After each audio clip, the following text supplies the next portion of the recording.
Me hable de Huracán. Sí. Trate de hablar, Sí. no se meta en usted. La niña necesita su verdad. Buen día, buen día, buen día, buen día. ¿Cómo está el piberío? ¿Cómo anda la oyentada? Arranca aquí Caballero de Día, ¿eh? Estamos en un programa especial porque es el primer programa de febrero de este año.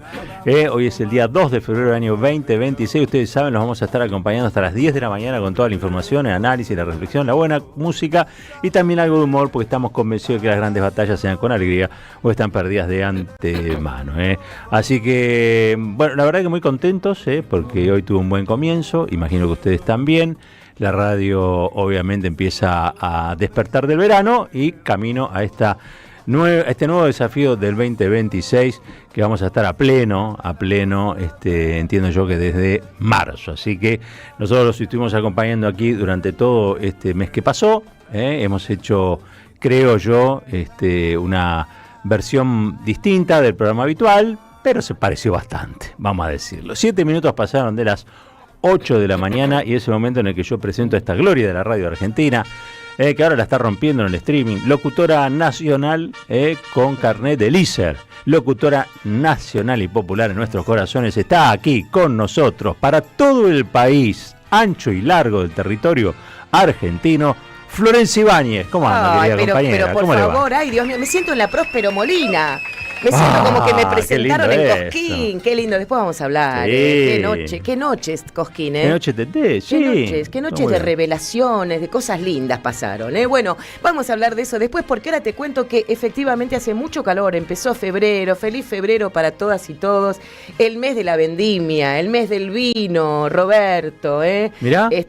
Tiene algo lindo. Febrero también anuncia que se va cambiando el sol, está más oblicuo, empieza a quietarse la naturaleza. Vuelven los compañeros, así que... Todo eso, ¿ve usted? Sí, amo febrero.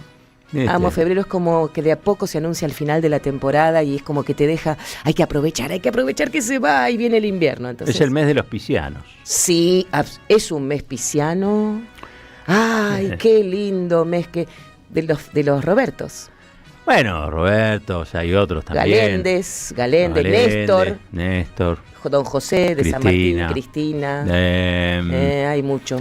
¿Quién más? Bueno, si alguien se acuerda de alguno más, 11 32 530 lo mencionamos. Sí, hoy vamos por los piscianos. El febrero, Neptuno, nos rige Neptuno. ¿Sabías que te rige Neptuno, no? ¿En serio? Sí, el dios del mar. Sí, tremendo. Vos tenés a Afrodita y a Eros dentro de vos. Uy, un día te lo voy a contar. ¿Todo eso adentro? Cuando venga la doctora Salvo te vamos a agarrar un día entre las dos. Mañana viene Salvo. Bueno, ahí está. Mañana ya la tenemos a la doctora Salvo acá. Claro, con la doctora Salvo me creen más. ¿A qué no saben de qué va a hablar la doctora Salvo? Podría ser alguna reforma. Exacto, reforma laboral. Ay, Dios mío. ¿Quieren letra? Mañana viene la doctora Salvo. Uy, ¿Qué hace, Marquito? ¿Cómo te va? ¿Cómo les va? ¿Cómo andan? Uy, papá Vos estás en el Marco. preludio, ¿no? Estás en Yo estoy la... el Preludio. Sí, porque hoy es 2 de febrero, en 11 días nacerá Francisco. Qué grande, qué nace lindo. Francisco. Qué grande. Qué lindo. Hola, Fran, un día Tienen nos vas la a calma escuchar. antes del huracán. Exacto, la calma que precede el huracán. Sí. El huracán de la vida, ¿no? Sí, hermoso, un huracán hermoso, pero bueno. Ay, Dios. Bueno, Marquito, nos aferramos a tu fe Qué grande. en la vida. Ahí está. Y en la Paula. Sí, ¿cómo está Paulita, no? Que Bien, ya muy es bien, su muy primera bien, muy vez, bien, ¿no? cansada, sí, Ay, sí, qué muy lindo, bien. bueno. Ya que preguntan, tuve un fin de semana lleno de accidentes estúpidos, pero que me molestaron un montón. Se me rompió una goma, esas cosas, ¿viste? Sí. Y vos decís, bueno, hay que valorar la calma. Hay que volver. Sí. Son pequeñas pavaditas que, ¿viste? Sí. Que te van...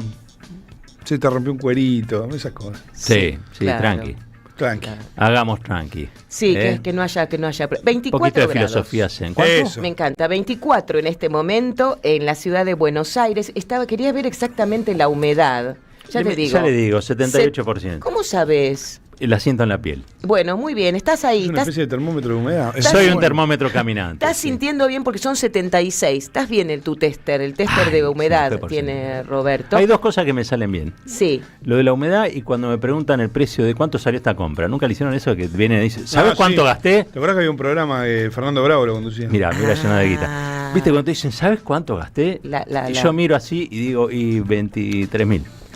¿Cómo sabés? ¿Cómo Qué puede ser? ¿Qué es eso? bueno. Sí, sí, así que si hay programa de vuelta, Ahí está. Con otro conductor o quien sea, Muy bien, digamos, Roberto. me avisan y me yo... hiciste acordar de cortar la manzana de Sofovich. ¿Te acordás que había que cortarla exactamente? ¿Cómo no me voy a No sé, mi cabeza va para cualquier lado. ¿Cómo no? Hay momentos que no se olvidan. No se olvidan, ¿eh? 1005 está baja. Con qué fácil que se hacía Sí. televisión. Bueno, ahora también, ¿eh? Sí, cortar media hora tardaba. Lo que pasa es que ahora está tan ahorrativa la tele que ya ni manzanas ponen. Exactamente, ni manzanas. Ahora cortan en rodaja personas. Tremendo, no me hables. ¿viste? Ay, tremendo lo que pasa en el mundo. Viento del norte a 12 kilómetros, eso también aporta calor. Y hoy, estén tranquilos ahora porque se vienen 34 de máxima para ir increyendo mañana con 36. Días de sol, así que hidratarse, estar calmos, como dice nuestro Marcos y Roberto. Bueno, vamos rápido porque la mañana corre. Hoy comenzamos con el sorteo, que este viernes va a develarse cuál va a ser el ganador. Mirá qué combo, todo de Roberto Alt. El jorobadito, los lanzallamas y los 7 locos. Ahí tienen los 3 libros, gentileza de la LEF, se los van a llevar a domicilio a alguien que este viernes sea afortunado ganador en el programa. Para eso escriben desde hoy, al 11 32 000 530, 11 32 000 530. Y como si eso fuera poco, tenemos un par de entradas para Ariel Prat. El 21 y 22 de febrero en el Teatro Catalina Sur, verdadera fiesta, Avenida Benito Pérez Galdós 93. También llaman al 11 32 000 530. Bueno, y Nutrión Vita, nuevamente, con sus 50.000 pesos en vouchers, le escriben directamente a Sonia y a Rubén, 11 31 10 30 33.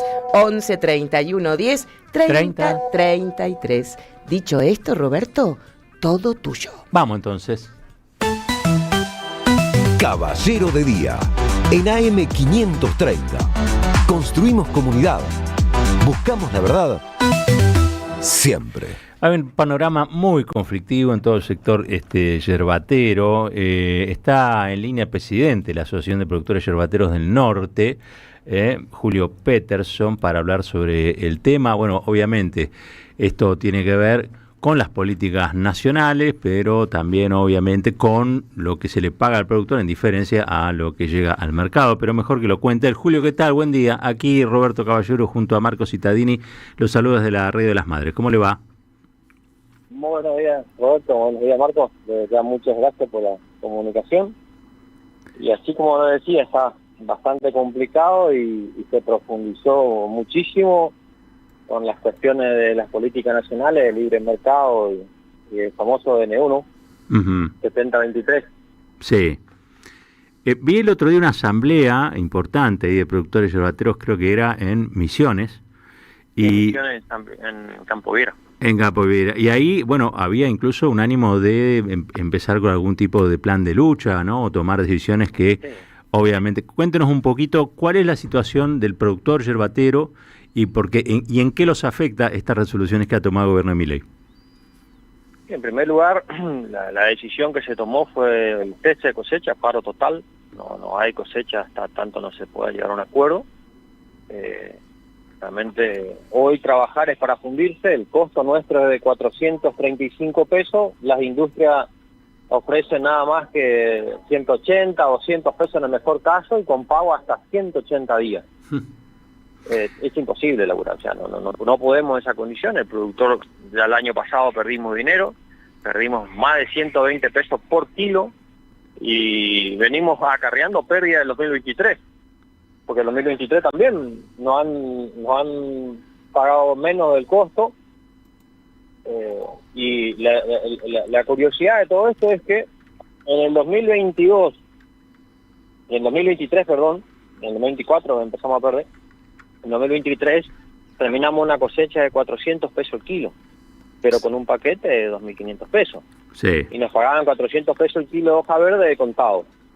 2024 empezaron a bajar los precios, de 400 bajó a 300, ya empezamos a perder dinero, las cosas siguieron subiendo, y así pasó el año del 2025 también, cada vez peor, y hoy, bueno, ya ni siquiera la mitad de costo que te quieren cubrir. O sea, hoy arrancar la cosecha es para llevarnos a la funeraria mañana a los productores. Ahora, el gobierno, por el otro lado, abrió la importación, ¿no?, de productos que no se hacen aquí o que no se producen aquí, entre ellos también, imagino, la yerba, digamos, ¿no? ¿Cómo piensan ustedes que va a ser el futuro del sector con estas políticas? Ya, realmente, en su momento, nosotros veníamos medianamente tranquilos porque hasta fines de 2023 era obligatorio los análisis y ver la calidad y prioritariamente lo que era metales pesados, cadmio, plomo y benzopireno, sí, que venía tanto de Paraguay o de Brasil. Todo el producto de yerba que venía de allá se analizaba obligatoriamente y ahí en base a eso entraba o no, en la cual prácticamente el 70% eran rechazados porque no pasaban las pruebas y los análisis. Entonces la competencia era solamente de calidad a calidad. En este momento del 2024 para acá, al cambiar el código alimentario, al cambiar las reglas de juego, como se dice, de importación, que las industrias se hagan cargo de lo que ellos compran, y si ellos quieren arriesgar que el consumidor consuma o no, es gravísimo, porque ahora entra lo que quiera, como quiera, y no importa la calidad o la cantidad. Es malísimo para nosotros, porque ahora sí tenemos competencia con yerba de mala calidad, que bajan los precios, entran a jugar en nuestro mercado, y lo peor, que en el paquete, cuando yo voy y compro en góndola, te dice yerba mate argentina, no te dice yerba mate proveniente de Brasil o de Paraguay. Ajá. Claro. Ese es malísimo para nosotros, porque termina dentro de un paquete nuestro, pero no es yerba nuestra, es yerba del país vecino. Y ellos sí tienen mucho problema con esas cuestiones, que hoy es como venderle gato por liebre al consumidor, ¿no? Claro. Y encima de todo, el paquete caro, y a nosotros cada día nos pagan menos. Claro, Julio, ahí le pregunto por el contexto general, porque yo lo escucho usted diciendo esto y podría estar escuchando a un trabajador textil o podría escuchar a un trabajador metalmecánico. Pareciera que el gobierno ha decidido que la industria argentina ya no importa más. No sé si lo evalúan en este mismo sentido. Totalmente así, totalmente así. Es más, para que tengan en cuenta cada emisión, y bueno, eso es público conocimiento, prácticamente el 80% de nuestros trabajadores se fueron a Brasil. Ayer, el día de ayer, solamente ayer, en el Soberbio, que es un puerto que todavía pasan con lancha, pasaron más de 600 trabajadores nuestros a Brasil a trabajar. Ayer, domingo. Imagínense todos los días. Claro. Se van a Brasil. ¿Por qué? Porque acá ya no alcanza más. Las industrias están cerrando las puertas, se están quebrando. ¿Y qué es lo que hace el presidente? Y bueno, no sé lo que está haciendo el presidente realmente, creo. Bueno, sabemos, cantando y haciendo boludeces y viajando por el mundo, y nada de cuidar a su gente. Claro. Te digo, lo peor que podemos tener en un hogar es un papá irresponsable. Eso es lo peor que te puede pasar en un hogar, porque si vos no cuidas tu casa, no cuidas la puerta hacia adentro, ¿y qué vas a estar vendiendo hacia afuera? En un momento se termina ese circo. Claro. Y para mí, ese circo está a punto de explotar. Las industrias nuestras se están quebrando todas. Madera no anda, carpintería no anda, industrial no anda, la cuestión yerbatera acá en nuestra provincia tampoco anda, el tabaco mal, el té peor, la ganadería, ¿y qué querés que te diga? Claro, y ahí Julio le pregunto, ¿usted tiene recuerdo de una época parecida a esta? Los 90, yo lo pasé mal. Nosotros, me acuerdo de mi papá en la época de los 90, imagínense que el INIM, el Instituto Nacional de la Yerba Mate, es prácticamente lo que era la Junta Reguladora de Yerba Mate, la CRIM, en los 80, que trabajó los 70, 80, hasta fines de los 80, principios de los 90, entran Menem y Cavallo, destruyen, solo que Menem y Cavallo fueron más contundentes, de un plumazo, derogaron la ley, destruyeron lo que era la CRIM, la Junta Reguladora de Yerba Mate, que ponía precio de resguardo, como así también hacía el INIM, solo que no se animó a hacerlo desaparecer, simplemente modificó los artículos de la ley. En los 90, nosotros, en los 80, mi padre me contaba que ellos llegaron a vender a $1 el kilo de hoja verde. $1. Terminamos la década de los 90, a principios del 2000, 2001, cuando se armó el tractorazo, nosotros terminamos vendiendo a 0.04 centavos de dólar. De $1 a 0.04 centavos de dólar. Imagínense lo mal que terminamos. Claro. Bueno, y ahí renace, ahí resurge la lucha, nos juntamos todos los productores, hicimos el famoso tractorazo, nos recibe Chiche Duhalde y después nos recibe Duhalde en Buenos Aires y conformamos la ley. Imagínense, nos recibe Duhalde y Chiche Duhalde, gobierno peronista. La ley lo conformó un radical y ahí nos unimos entre todos con el Senado y en la Cámara de Diputados. Yo en ese momento tenía 16 años, hoy tengo 40, y conformamos lo que era la ley, pero fue la unión. Y yo siempre digo, cuando vos estás en política, vos podés defender tu postura y podés proponer tus propuestas. Cuando vos sos electo, ya sos electo del tipo que no te votó y el tipo que sí te votó. Tenés que gobernar para todos. No queda otra alternativa, menos en un país como el nuestro. El libre mercado no existe. Hoy, yo estaba mirando, ayer miraba, el dueño de libre mercado, el mercado libre, perdón, Sí. le está pidiendo que regule. Sí. Y a nosotros nos desregulan. Sí. ¿Y por qué entonces el amigo íntimo de él le está diciendo, regulame porque tengo problema con Temus? Y nosotros, que somos 50.000 familias que estamos padeciendo, que no tenemos dinero, no tenemos cómo imponernos ante la gran industria que hoy hacen un montón de dinero a la costilla nuestra. Imagínense la situación nuestra, si estos que son millonarios están mal, nosotros ni hablar. Estamos más secos que si escupimos por la oreja. Julio, ¿cómo sigue esto? ¿Cómo creen que va a desarrollarse de acá en más la pelea? Y acá si la situación no se llega a un acuerdo en 14 días, las medidas se van endureciendo cada vez peor, y lastimosamente el productor, yo siempre digo, el productor es el tipo más calmo que hay, pero no lo jodan porque el productor cuando se calienta no tiene límite. Y una pregunta, ¿con quién vienen negociando ustedes o con quién vienen estableciendo algún tipo de conversación en el gobierno? ¿Quién es el que les dice, déjeme ver, voy a consultar, o directamente no los atiende? No sé cómo es la situación. Mira, yo desde el 2001 para acá, todos los gobiernos que pasaron, pude sentarme a 10 lugar, pude sentarme a trabajar, y no solo yo, sino que los otros dirigentes también. Sí. Con el único presidente que no pude sentarme ni siquiera a mostrarle los números reales nuestros de porque no recibía nadie. El único que nos recibió a nivel nacional es Sergio Labasco, y ahora el presidente del INIM, que es nombrado por el presidente de la Nación, que está hoy en cabeza del INIM, porque 2 años lo dejaron acéfalo, sin presidente, sin autoridad nacional. Ahora lo pusieron. Y son las 2 únicas autoridades. Ahora, si vos me decís, che, Julio, ¿cuáles fueron los gobiernos que más idiotas se hicieron?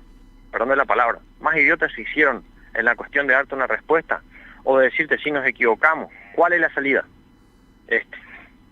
Mirá que con Macri, con Santiago Harri, acá lo digo con nombre y apellido, Santiago Harri fue el tipo más jodido que me tocó negociar. Que en ese entonces era en Secretaría de Agricultura, no era ministro, pero sí era el que decidía las cosas. Pero, y nos llegamos a agarrar en los cogotes con él. Pero como de que vos vas, te sentás y te dicen, el pueblo votó esto, pero ustedes se equivocaron, así, nosotros no votamos esto. No, pero el pueblo eligió esto. Ese es lo único que te saben decir. No hay otra alternativa. Por eso actuamos en la vía judicial, ya que fuimos 4 reuniones en Buenos Aires. Incluso nos recibió en Casa Rosada el secretario de prensa de él. Una gran reunión también estuvimos, 40 y pico productores.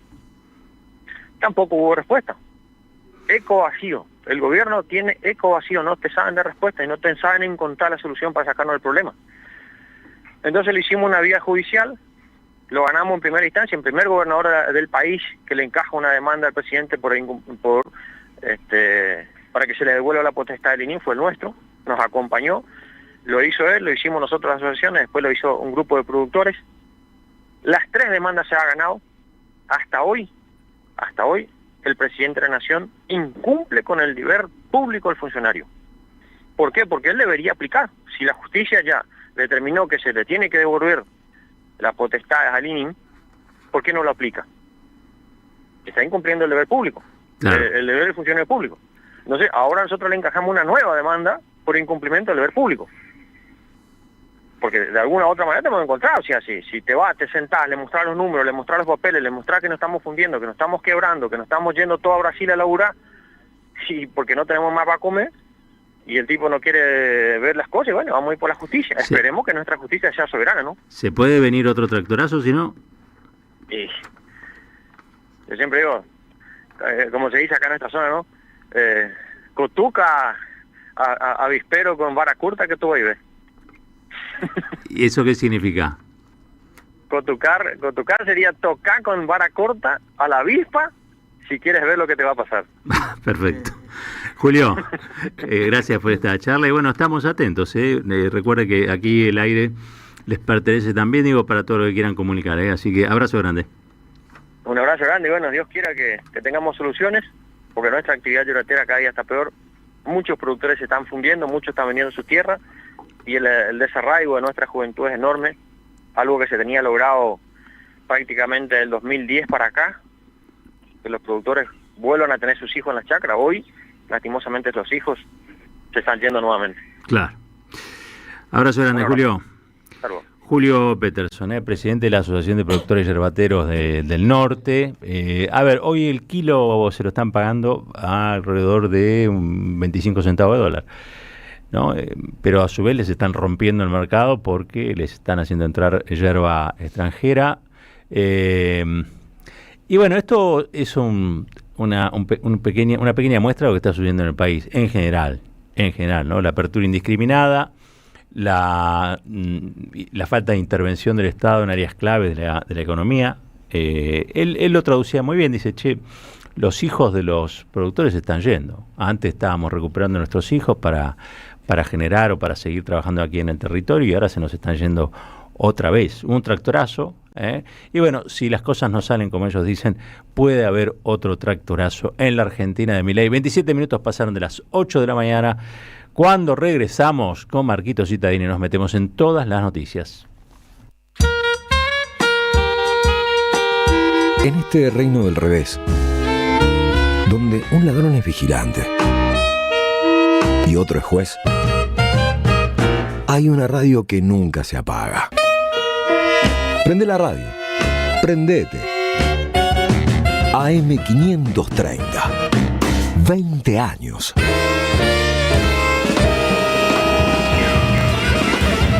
Somos radio. Somos comunidad.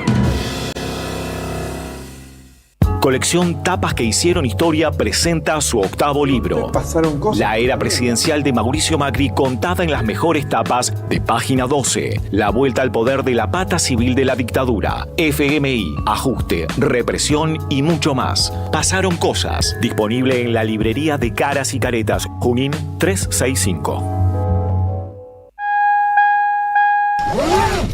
Gracias, mami. Escuchar este mensaje te toma más tiempo que abrochar tu cinturón o la sillita de tu hija o hijo. Un clic que salva. Ministerio de Transporte, Gobierno de la Provincia de Buenos Aires. Lo nuevo en Ediciones Continente. La dictadura del capital, un libro sobre la complicidad civil y militar. En sus páginas, los autores revelan el origen de la deuda histórica que nos asedia. Ediciones Continente. Editamos futuro con memoria. Ingresá a edicontinente.com.ar o al Instagram @edicontinente. Andrea Recupero está en AM530. Nilda Garré, ella es abogada, ex ministra de Defensa y ex ministra de Seguridad. El general que ahora ha sido nominado para ser ministro jamás ha hecho una declaración contraria al genocidio y ha entrado más bien en un silencio que es negacionista, ¿no? Entonces me parece que eso lo hace a él peligroso para una sociedad como la que aspiramos a tener, republicana y democrática. Con todo esto, digamos, realmente esta es la peor gestión de la defensa que yo he visto en mis 80 años, así que son unos cuantos los que he visto y he comparado. Esta es la peor. A las 18, la vuelta completa en AM530. 20 años. Somos radio. Somos comunidad. Librería El Aleph presenta el libro del año. Proscripta y sublevada. Crónicas ardientes de una Argentina indomable. Dice Cristina Fernández de Kirchner. Roberto Caballero y Cintia Ottaviano recuperan para nuestra memoria histórica hechos y figuras. No se trata de saber historia, sino de comprenderla, porque el futuro tiene historia. No te pierdas este libro con prólogo de Cristina Fernández de Kirchner. Sumate a la ola sublevada. Pedilo en www.aleflibros.com.ar y lo recibís en cualquier lugar del país. ¿Qué tal? Comprensión de texto y contexto.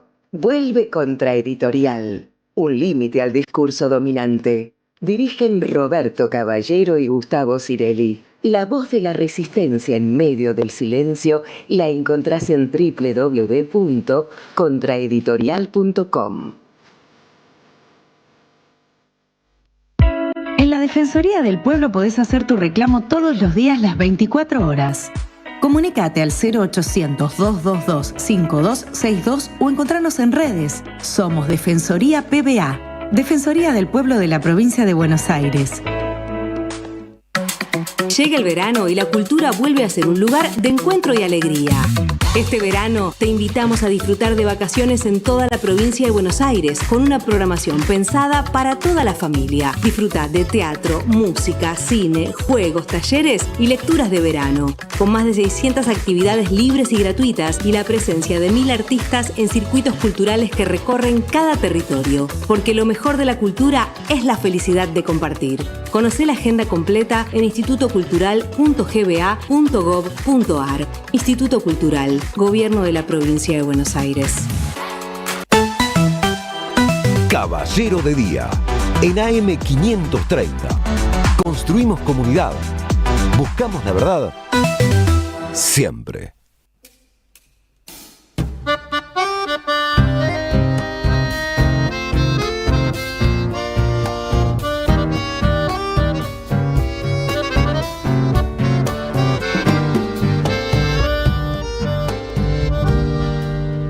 Allá cerquita del cielo, entre los andamios, sentado como un tropero le está mateando, igual como si estuviera en medio del campo, debajo de alguna sombra, junto a un remanso, hablando pocas palabras. Lo he visto a Vargas quedarse así de cuclillas mirando lejos, cercado entre el hormigón, no encuentra su cielo aquí, de balde lo está buscando entre tanto gris. En la radio sin querer, como un duende el acordeón, estirando un chamamé, le estremece el corazón y hasta le parece añar que si suelta un sapucay, los peones le han de oír en la estancia el paraísal.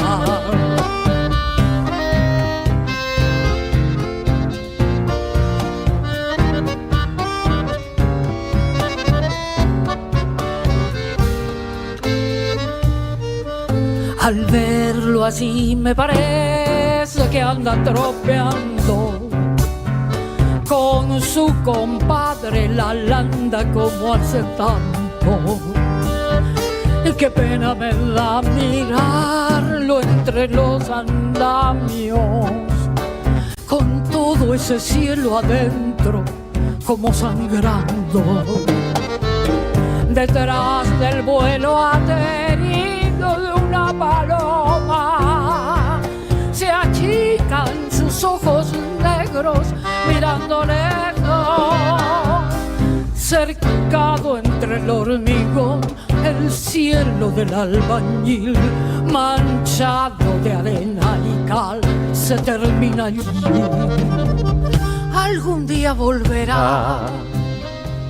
Le gustaba Qué hermoso. Cante, Roberto. No. Qué lindo que canta Teresa. Hermoso tema. Este lo cantó con Soledad en Cosquín. Qué belleza, sí. Cantó con Soledad, que aparte Soledad también es un gran espectáculo. Ah, no. Estamos en un momento de apogeo total. Creo que está en su momento, en este momento, en la cumbre no sé si se va a superar, pero Soledad está en un momento... Se va a superar. Se va a superar todavía. Se va a superar. Es una belleza. Ayer pasó algo, hoy lo comentábamos con Silvio. En un momento hizo todo un recital, ahora volvemos sobre Teresa, ¿no? Pero Sí. con Soledad.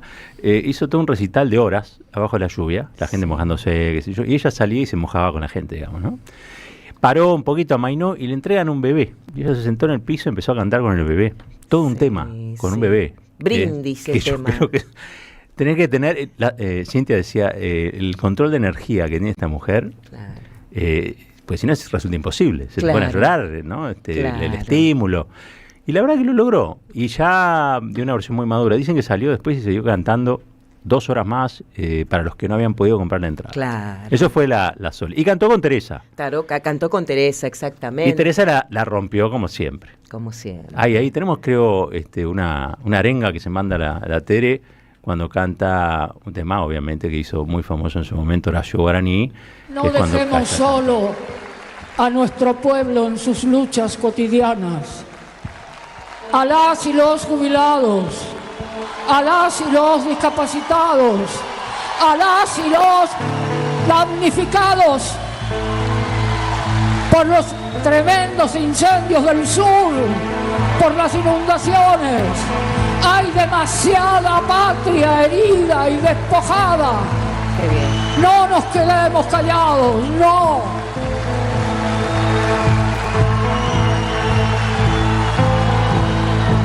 Si se calla el cantor, calla la vida, porque la vida misma es todo un canto. Si se calla el cantor, calla la vida.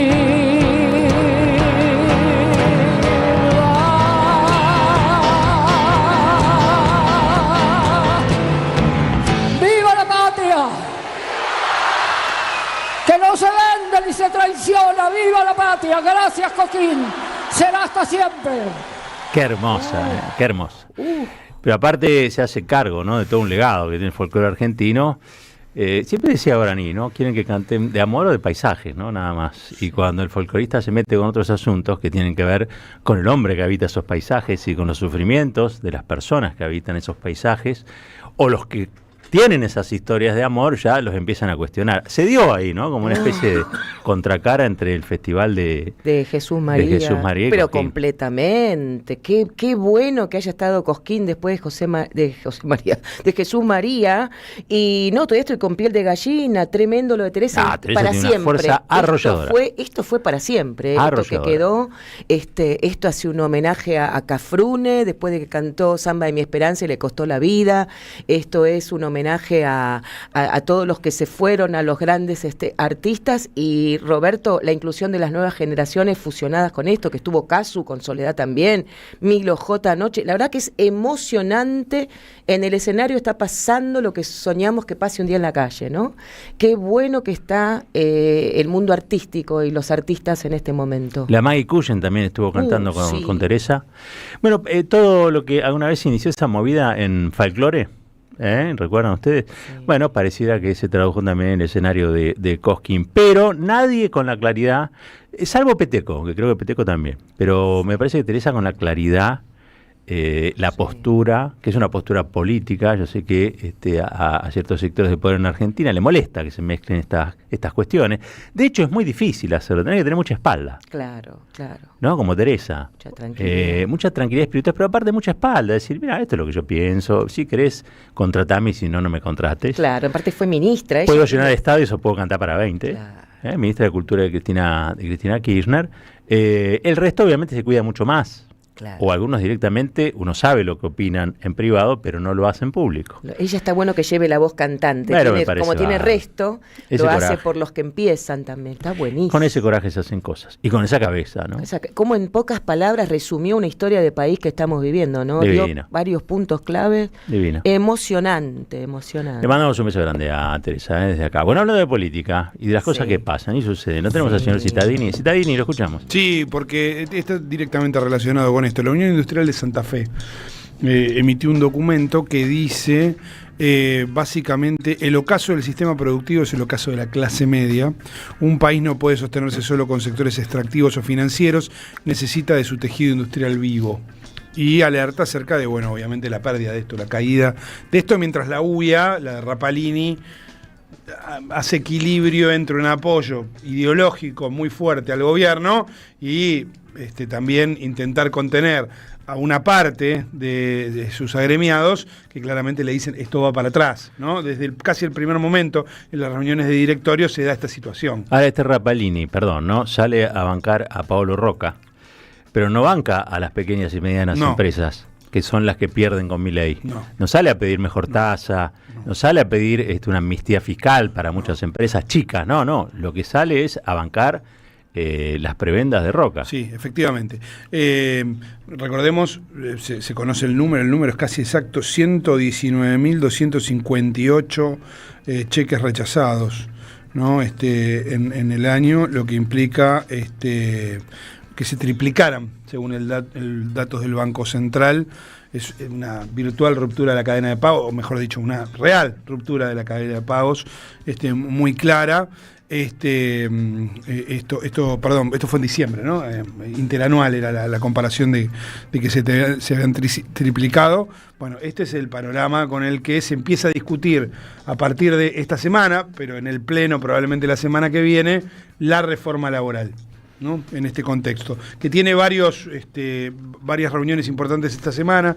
Mañana una de Patricia Bullrich. En realidad esta es menos importante, con los bloques dialoguistas. Lo más probable es que ahí reciba un apoyo con algunas diferencias, sobre todo el tema de los aportes coparticipables todavía está en discusión, y alguna cosa más. Después va a haber una reunión del bloque de Unión por la Patria, esa reunión, de Innovación Federal, quiero decir, porque en Innovación Federal van a estar decidiendo si siguen en el interbloque de Unión por la Patria o no. Carolina Moisés allí, utilizando la excusa de la intervención a Jujuy, va a hacer lo que más ganas tiene de hacer, que es básicamente irse y... Le suspendieron la afiliación, ¿no? Sí. Cristina Kirchner. Sí. Bueno, la verdad que si vos entregás todo al mileísmo, uno debería por lo menos pensar que eso tiene que quedar un poco interdicto o pensado, ¿no? Sí. Digamos, que es lo que están haciendo muchos, porque se quejan de las intervenciones, porque dicen que se hacen desde la ciudad y no sé qué, pero después ellos han entregado a Gerardo Morales en Jujuy o lo que fuera, los partidos, entonces eso también de alguna manera tiene que ser resuelto. Una cosa y la otra pueden incluirse dentro del mismo análisis. Lo cierto es que allí habrá una reunión importante, otra que todavía no tiene fecha, pero de los gobernadores dialoguistas en el Consejo Federal de Inversiones, también promete ser importante. Todo eso va a pasar esta semana. El gobierno cree que tiene el número, por lo menos en general, y cree que puede achicar todo lo que se pueda la cantidad de modificaciones que hay que hacerle a la ley, negociando. Y después está el comienzo de un tránsito de la CGT para reunirse con algunos mandatarios y algunos legisladores, y por otro lado las dos protestas en Córdoba y en Santa Fe, 5 y el 10 de febrero, de el grupo de 60 gremios nucleados por Abel Furlan y la UOM, que van a ir directamente a protestar, no van a ir a negociar con los gobernadores. Bueno, todo esto va a pasar en estos días. Vamos a escuchar a Mariano Recalde, que conversaba con la 530 este fin de semana, el programa Vení Cuando Quieras. Esto decía el senador nacional. Ya nos la dijeron en los 90, nos la dijeron con Macri, con De la Rúa, que además estaban los mismos funcionarios, ¿no? Patricia Bullrich ahora defendiendo la reforma laboral, y como la defendía cuando era ministra de Trabajo de la Rúa. ¿Para qué hay que acordarse de esta cosa? Sí, claro. Patricia Bullrich era ministra de Trabajo de la Rúa, después ministra de Seguridad de Macri, y ahora ministra de Seguridad de Milei, ahora senadora. 13% de los jubilados. ¿Le sacó? Le sacó. Defendió literalmente. Eso. Defendió eso y luchaba contra los representantes sindicales. Literalmente. Siempre que avanzaron con estas reformas decían, no, es para que los empresarios contraten más trabajadores. Si uno baja el costo laboral, no tienen miedo de contratar. Mentira. ¿Y qué pasó? Cuando bajas el costo laboral, ganas más plata, no es que contratas más gente. Nunca se creó empleo con la flexibilización laboral. Y así terminó De la Rúa. Ni en la Argentina ni en el mundo. Con Menem se triplicó el desempleo, De la Rúa ni hablar. con Milei, hace un año tenemos una reforma laboral brutal de la ley Bases, que eliminó un montón de derechos, y no se creó un solo puesto de trabajo, al revés, se perdieron 250.000 puestos de trabajo. Vuelven a la redacción que le dio la dictadura militar a la ley de contrato de trabajo en algunos puntos. No hay una sola palabra que hable de cosas del futuro, de inteligencia artificial, de robótica, la palabra algoritmo no está en todo el articulado. No se habla de algo que puede ser moderno, que es cómo regular las nuevas relaciones familiares, las responsabilidades que tienen los padres. No se toca algo que se viene planteando en todo el mundo, no solo en la Argentina, a través de muchas iniciativas, que es empezar a reconocerle al padre derechos que tienen que ver con la paternidad y la obligación que tiene de compartir las responsabilidades de cuidado. Bien, ahí estaba entonces Mariano Recalde, insisto en esta discusión que se va dando. La CGT arranca mañana reuniéndose con Yarlora, después va a estar con Gustavo Valdés, el ex gobernador de la provincia de Corrientes, y algunos senadores radicales de esa provincia. La verdad que hasta ahora hay algo para decir, y es: dicen en la CGT que los gobernadores les han comunicado que no van a acompañar en la totalidad o en todo el articulado a la reforma laboral. A los gobernadores sacan foto con Santilli, no con ellos. Digo, si uno lo ve como evidencia, no sé, mañana probablemente sí haya una foto de Yarlora con el triunvirato, pero hasta ahora lo que pasó es que Sáenz, Jalil, Jaldo, Juan Pablo Valdés tienen fotos con Santilli, no con un dirigente de la CGT. Es que son tres, no saben a cuál elegir. No saben a cuál elegir, van los tres juntos, parece acordar. A mí me gusta el del vidrio. Me gusta el de Jerónimo, ¿eh? Sí. Le tengo fe. Sí, bueno. Sí, cómo no. Muy buen gremio. Desconozco. Sí. Sé que es muy afectado, digamos, sí, ¿no? Claro. Por el PET, digamos, sí. Pero me parece que es como el más sensato. No sé en qué anda ahora, no sé qué es lo que está haciendo. No sensato, perdón, me quiero corregir. Pues sensato creo que son todos, creo que son excesivamente sensatos. Claro. Pero creo que tiene algún anclaje en algún sindicalismo que pretende un poco más que la componenda. Bueno, ahí va. Bueno, dije bien, ¿no? Estuviste muy bien. Julio Cordero está en una situación incómoda, ¿no? Porque es uno de los tantos representantes de Techín en el gobierno nacional. Oh, sí. Y resulta que sus dos jefes se están peleando, es un quilombo. No digo, básicamente. Sí, se pelean mamá y papá. Es claro. como el peronismo en la provincia. Claro. Es una cosa así. Es muy parecido. Está bien, está muy bien. Ahora vamos a Se están por arreglar igual. Sí, ¿no? Sí.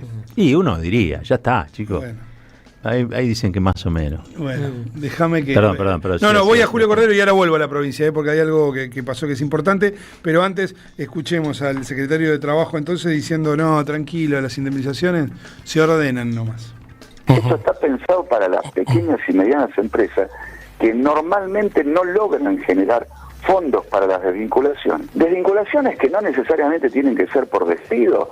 Está pensado que puedan ser por mutuo acuerdo, cuando la persona por ahí consigue otro trabajo, viene y dice, mire, yo me quiero ir, tengo una antigüedad determinada, hay algo, podemos llegar a un acuerdo por el cual no me vas a pagar el 100%, pero hay algo que se puede pagar entre el 0, que es la renuncia, y el 100, que es el despido, sin justa causa o sin expresión de justa causa, hay un medio.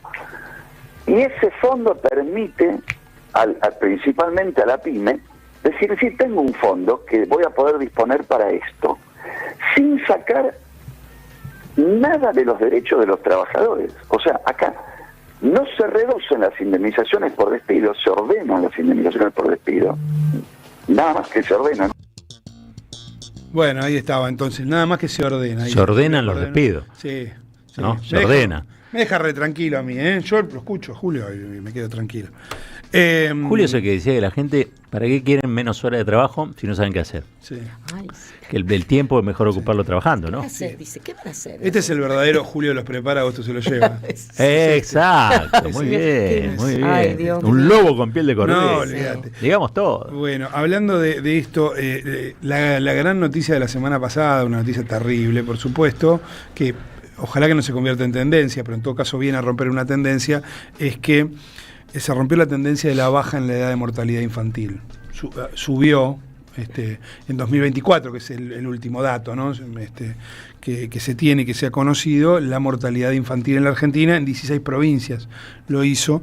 Y esto, como digo, puede estar relacionado a múltiples factores. Hay que ver si efectivamente esa tendencia se ha quebrado por alguno de los factores más circunstanciales o tiene que ver con algunas otras cuestiones más estructurales. No se puede saber tan rápidamente. Yo conversaba con Nicolás Kreplak, por ejemplo, ministro de Salud de la provincia de Buenos Aires, y decía, bueno, hay cosas para atender y revisar, y sobre todo lo que está haciendo, por ejemplo, la provincia de Buenos Aires es hacer un seguimiento de qué es lo que pasó con esos casos para ver efectivamente a qué se debe esta situación. Pero hubo una actividad que organizó el colectivo de cardiopatías argentinas, cardiocongénitas argentinas, así se llama el colectivo, que son familiares de niños que han tenido esta situación, que explica el 60% de la mortalidad neonatal, ¿no? La que va del primer día al día 30, ¿no? Después se llama postneonatal, después entre el 30 y un año, y estuvo Máximo Kirchner ahí en defensa, obviamente, del programa nacional, que está siendo financiado con una situación bastante compleja para los que vienen, porque los que se están manifestando son familiares de personas que ya tuvieron la atención que correspondía, que es una atención multidisciplinaria. Bueno, y allí estuvo entonces acompañando en el Parque Avellaneda para visibilizar esta situación, una situación que, insisto, no explica por completo lo que ha pasado, pero en todo caso, digo, es un elemento a tener en cuenta, ¿no? Yo creo que hay que señalarlo esto, y la presencia del diputado, más otras que deberían hacerse, tienen que visibilizar esta situación. Bueno, es que es claramente una de las políticas de Javier Gerardo Milei que impacta en grupos o colectivos muy vulnerables. Que ha sido, o cuando uno quiere hablar de la crueldad del gobierno de Milei, bueno, aquí está quizá la exposición más clara, fue la de Teresa hace un rato, ¿no? Claro. Jubilados, discapacidades, y también, bueno, este tipo de sectores que si no es por la intervención del Estado, el otro día hablamos con una mamá, y si no es por una organización, digamos, del Estado en estas cuestiones, bueno, quedan presas del mercado y de sus posibilidades económicas.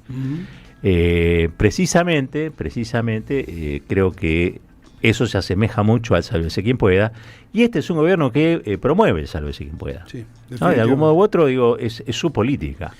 Es su política. Definitivamente. Hablando de sectores que han estado desesperados, vamos a escuchar a Rubén Oliva, que también en la 530 hablaba, es el jefe de la Federación de Bomberos Voluntarios de Chubut. ¿Sí? Finalmente se consiguió la declaración de emergencia ígnea a fin de la semana pasada.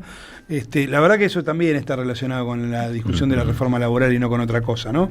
De hecho, no habían incluido a Santa Cruz, la terminan incluyendo, seguramente en una negociación con Claudio Vidal. Bueno, lo cierto es que vamos a escuchar a este jefe de bomberos hablando del tema. Este aporte que envía Nación ahora no es para los cuarteles solamente de la Patagonia, sino es el mismo aporte. La ley establece que es un mismo aporte para todos los cuarteles del país, sin no hay distinción alguna de tamaño, de cantidad de bomberos, y por eso llega a un monto, parece exorbitante, 94 millones de pesos que percibe a cada cuartel, pero si vos tenés que vestir a un bombero con equipamiento forestal, arranca desde 2,5 millones de pesos hasta 5 millones de pesos. Claro, no llegás a vestir 20 bomberos. No, si vos vas con todo lo que necesitas para un bombero, no llegás a vestir a 20 bomberos. Y después te faltan cubiertas, baterías, reparar los móviles, seguir comprando material, mangas. Bien, ahí estaba clarísimo, ¿no? Efectivamente lo que sucedía. Tengo una última hablando justamente de la falta de sensibilidad de estos personajes. Habló Aldo. Aldo es el papá, el abuelo de Jeremías, ¿no? El chico asesinado de un modo brutal, atroz, en la provincia de Santa Fe, y lo que pidió es que haya instituciones que resguarden a los chicos que delinquen, ¿no? Para que estudien y aprendan un oficio, que no sea una jaula. Esto dijo el abuelo del chico tremendamente asesinado. La verdad que uno, cuando escucha a las víctimas en estos casos, no tiene otra cosa que guardar cierta distancia, y si el abuelo quiere decir otra cosa distinta que esto, hay que ser respetuoso porque están en el medio de un dolor indescriptible. Pero lo que dijo es esto. Y el que le contestó es el gordo Dam. ¿Al abuelo? Al abuelo. Dice, lo voy a leer, les pido disculpas por la hora, pero es lo que está en redes. Pero viejo de mierda, te torturaron y acuchillaron a tu nieto en un baldío mientras lo filmaban, implorando por su vida y cagándose de risa, y vos estás pidiendo que aprendan a coser en vez de pudrirse bien en la cárcel. La concha bien de todo, pelotudo hijo de puta. Me parece dijo el gordo Dan al abuelo de la víctima. Al abuelo de la víctima. Porque las víctimas solo sirven si dicen lo que ellos quieran que digan, ¿no? Claro. Si no sirven. Sí. No podemos entender el dolor porque uno ve, hubo una reunión con Patricia Bullrich y uno lo entiende perfectamente porque están esta familia destruida por lo que pasó. Jamás podríamos decir algo como lo que se lee a veces cuando no se atienen a lo que el gobierno o estos personajes que forman parte del elenco de gobierno quieren. Qué bárbaro. Llevar adelante, ¿no? Es el mismo sujeto que también amenazó a Claudia Cesaroni, ¿no? Sí, exactamente. Está en eso, ¿no? Está ya en una especie de... Y su trabajo es hacer terrorismo intelectual. Efectivamente. ¿No? Terrorismo intelectual sobre lo que ellos denominan son sus enemigos. Esto lo ha dicho el propio presidente, sean kirchneristas, cucas, comunistas, zurdos, ¿no? Hacen terrorismo intelectual. Esto es lo que hacen desde ese canal y de lo que hace este personaje, muy menor, pero con un volumen digital, si se quiere, importante. El presidente estuvo reunido últimamente con casi 400 de sus tuiteros. Tiene un ejército digital, donde asoma como el más renombrado. Sí, Capanga. El Capanga y todo eso. Generan mucho odio, con este terrorismo intelectual, generan mucho odio en redes sociales, en distintas plataformas, generan mucha circulación de lo que algunos denominan el hateo, digamos, son esencialmente grandes masacradores de la palabra, claro, ¿no? Grandes masacradores de la conversación, y sobre todo el diálogo democrático, ¿no? Imagínense con estos niveles que tienen de inhumanidad, de estrato. Efectivamente. Viven un infierno esta gente, tema que nos lo quieren trasladar a todos nosotros, ¿no? Por eso hablo del terrorismo intelectual, tratar de meterle miedo a los que no piensan como ellos. Esta sociedad, por mucho menos que esto, castigó a otra gente en el pasado, ¿no? Hoy pareciera que esta gente tiene rienda libre para decir lo que quiere. Yo siempre digo, la impunidad no es eterna.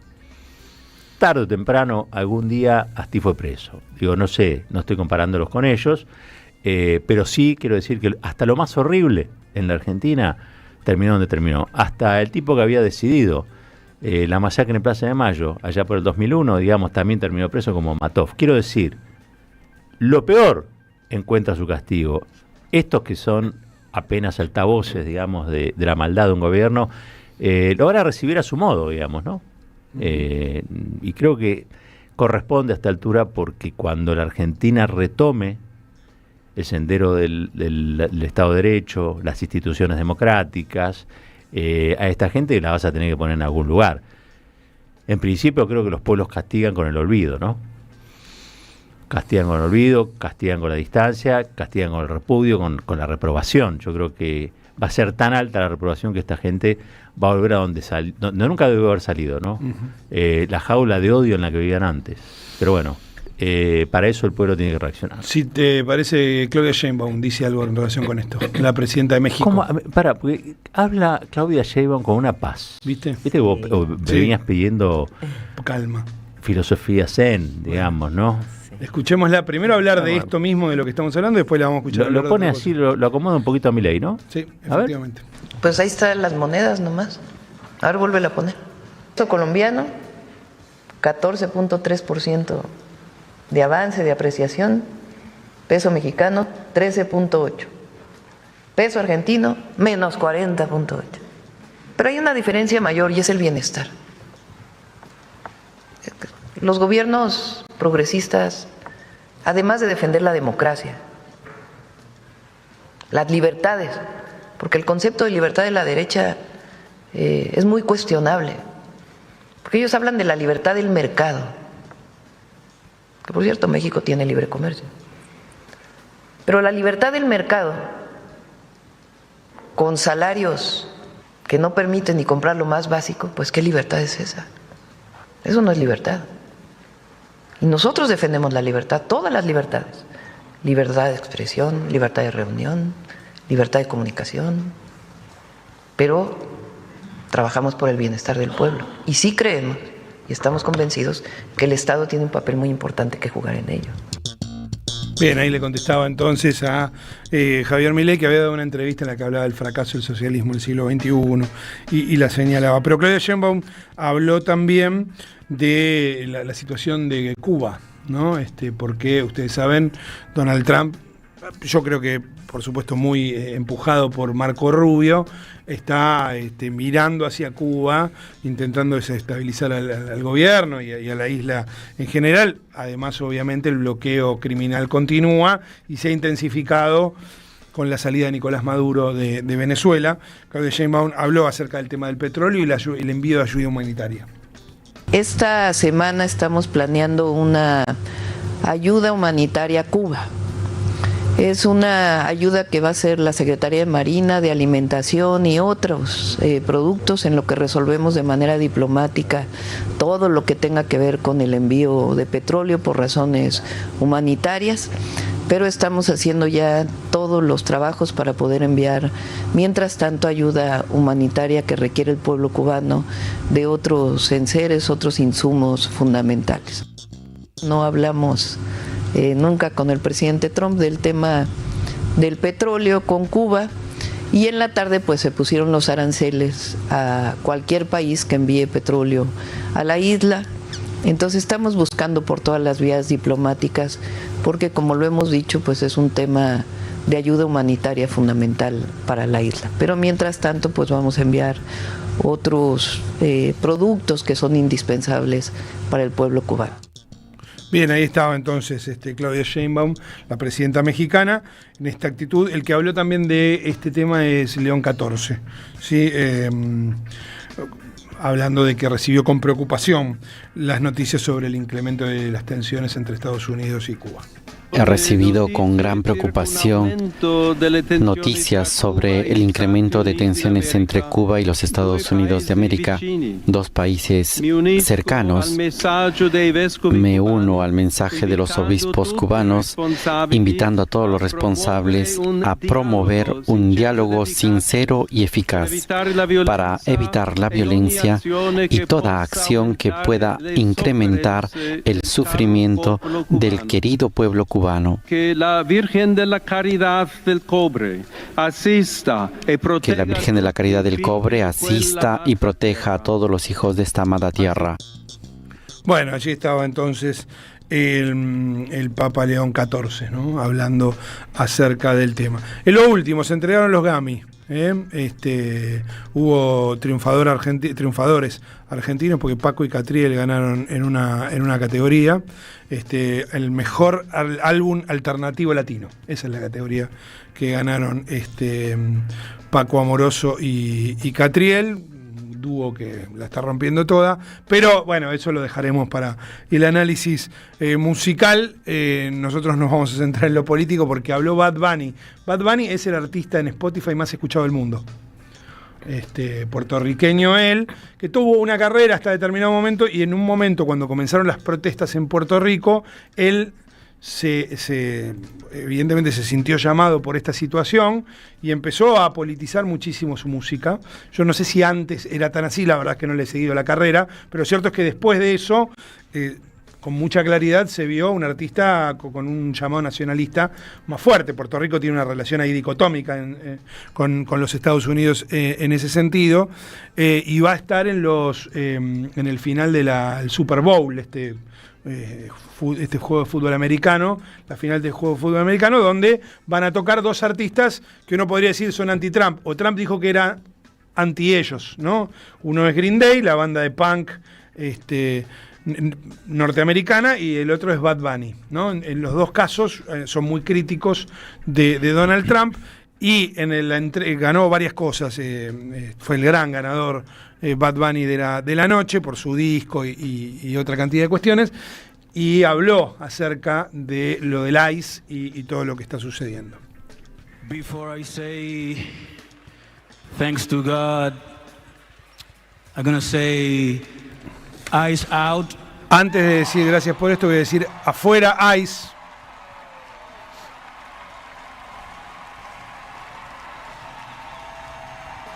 La ovación, obviamente.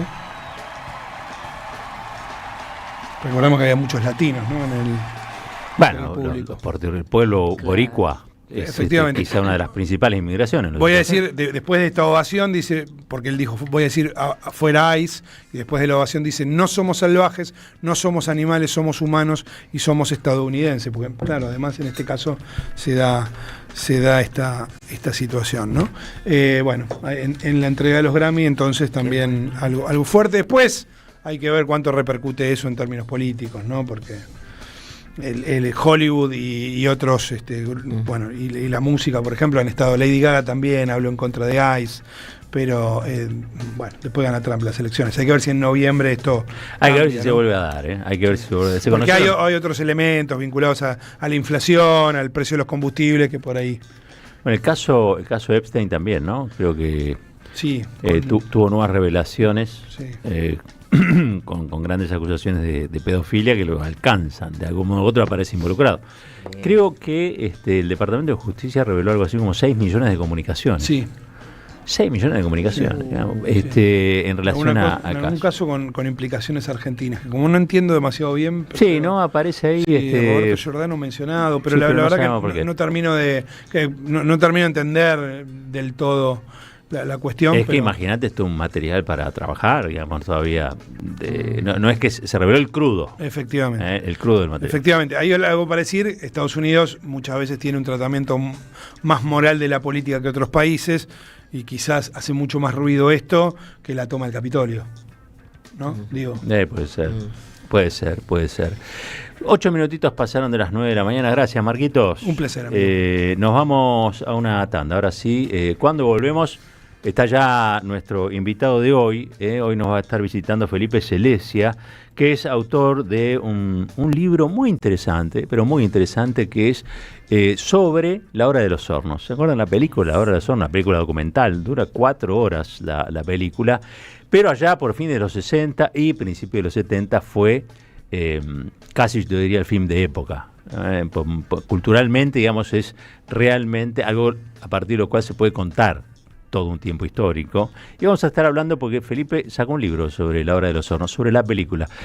Así que después de esta tanda lo tenemos aquí un ratito para charlar sobre el contenido de esta obra. Ya venimos.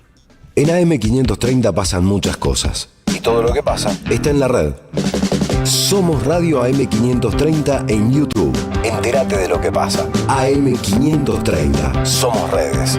Somos radio. Cuarteto Cedrón presenta Siempre Estoy Llegando. Domingos 1, 8, 15 y 22 de febrero a las 20 en Hasta Trilce, Masa 177, Capital Federal. Esto es simple, querida, como el globo de luz de los... No te pierdas a Juan Tata Cedrón y su cuarteto. Y la música viene y a mi lado la música. Conseguí tus entradas por Alternativa Teatral.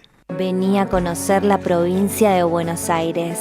Turismo todo el año. Provincia bonita Argentina. Más información en buenosaires.tour.ar. Gobierno de la provincia de Buenos Aires. El sabor que te acompaña es Café Bantú. El aroma en la mañana del Café Bantú. Bantú. Yerba mate La Buena. Conserva el aroma y sus propiedades de origen. Libre de gluten, buena calidad y buen precio. Toma mate y seguí escuchando la 530 con Yerba mate La Buena. Tu compañía de vida y buenos momentos. Hoy Salgo te invita a descubrir teatro, música, experiencias para compartir y actividades para las infancias. Suscríbete en hoysalgo.com.ar y empezá a disfrutar desde hoy descuentos exclusivos pensados para vos. hoysalgo.com.ar.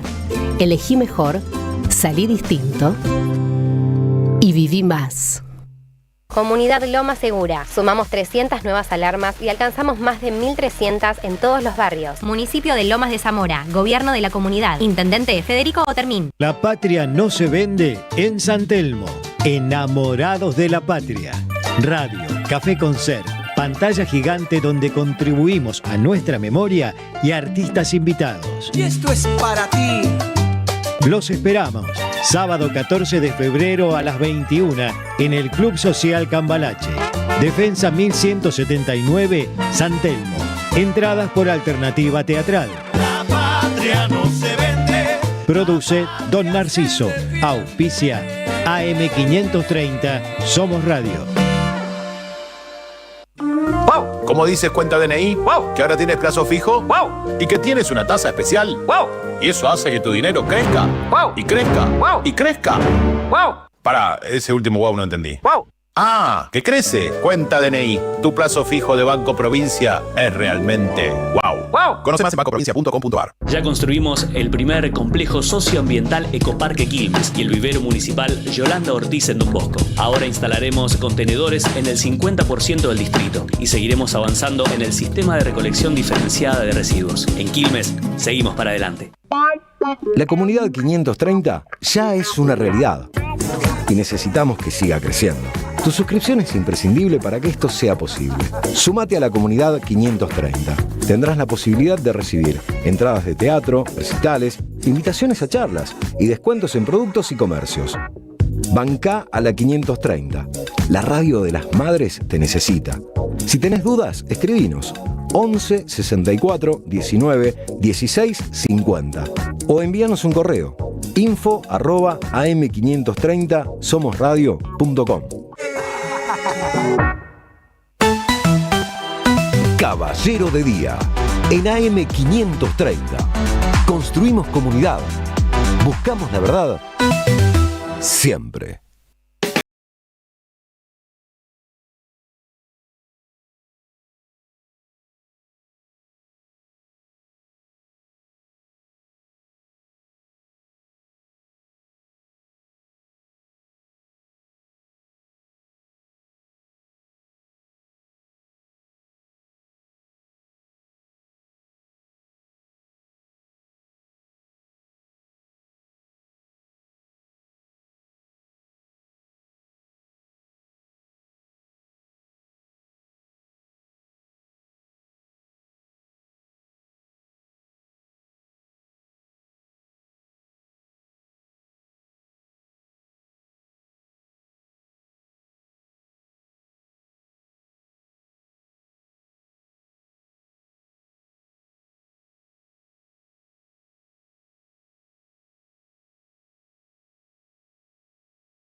Veo que se va liberando desde el oeste al este. Bob Dylan, 1967.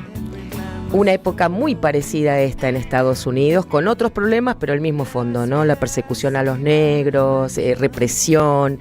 Bob Dylan surgía y hacía estas canciones hermosas en las que canta voy a liberarme, y será del oeste al este. Yo pensaba que ayer perdió en Texas Trump. Esperemos que del oeste a este pasen cosas, porque quizá nos repercuta a nosotros también y lo nuestro sea más visible, ¿no? Y entonces, Bob Dylan, el gran inspirador de Gieco, de Lennon también, hoy lo recordamos porque también él fue el que comenzó una historia. Nosotros tenemos nuestro cosquín, ellos tienen su rock Y ahí está Bob Dylan del año 1967 cantando esta canción, Seré liberado. Bueno, me estacionás en una época prácticamente, ¿no? Con lo que me comentás. Fines de los 60, pasaba de todo en todo el mundo, también en la Argentina. El libro del que vamos a contar ahora, o que vamos a comentar ahora, vamos a charlar con su autor, tiene que ver sobre todo con eso. Vos querés conocer una época, bueno, fíjate sus productos culturales, ¿no? Y ahí vas a encontrar algunas piezas de la relojería de lo que funcionó en ese tiempo. Aquí en la Argentina, por ejemplo, fines de la década del 60, tenés La Hora de los Hornos, cine documental, Solana Getino, se daba en fábricas, se daba en sindicatos, se daba en unidades básicas, se daba de modo clandestino, porque el peronismo, recuerden, estaba proscripto, y de ahí en más lo dejamos a su autor que nos cuente por qué se le ocurrió hacer un libro sobre La Hora de los Hornos. Está aquí con nosotros Felipe Celeste. ¿Qué hace, Felipe? ¿Cómo te va? Buen día. Un placer estar con ustedes. Che, gracias por venir. Por favor. La primera pregunta está hecha. ¿Cómo se te ocurrió hacer un libro sobre un documental que es mucho más que un documental? Sí, por supuesto, y marca toda una época. En principio llegó a mí un libro muy interesante de un escritor estadounidense, Shooting Midnight Cowboy, Glenn Frankel, que lo que hacía era describir cómo se había rodado Vaquero de Medianoche, se llamó acá Cowboy de Medianoche, una película muy rupturista del 69 que hablaba precisamente de todos esos quiebres en la sociedad americana de fines de los 60.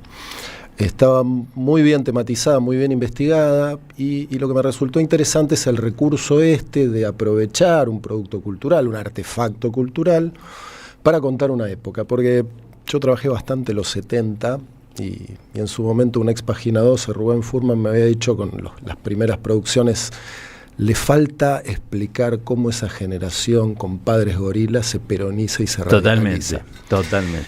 Entonces, bueno, era como un déficit de mi producción, así dicho muy vanidosamente, y me parecía que en los 60 estaban los orígenes un poco de esos 70, o algunos rastros de esos 70 tan convulsos, tan radicales, se podían encontrar en los 60 precisamente por esto que hablamos antes, los quiebres, las rupturas, ¿no? Esto de alumbrar un nuevo mundo, el hombre nuevo. Y ahí me pregunté, Shooting Midnight Cowboy. En Argentina no.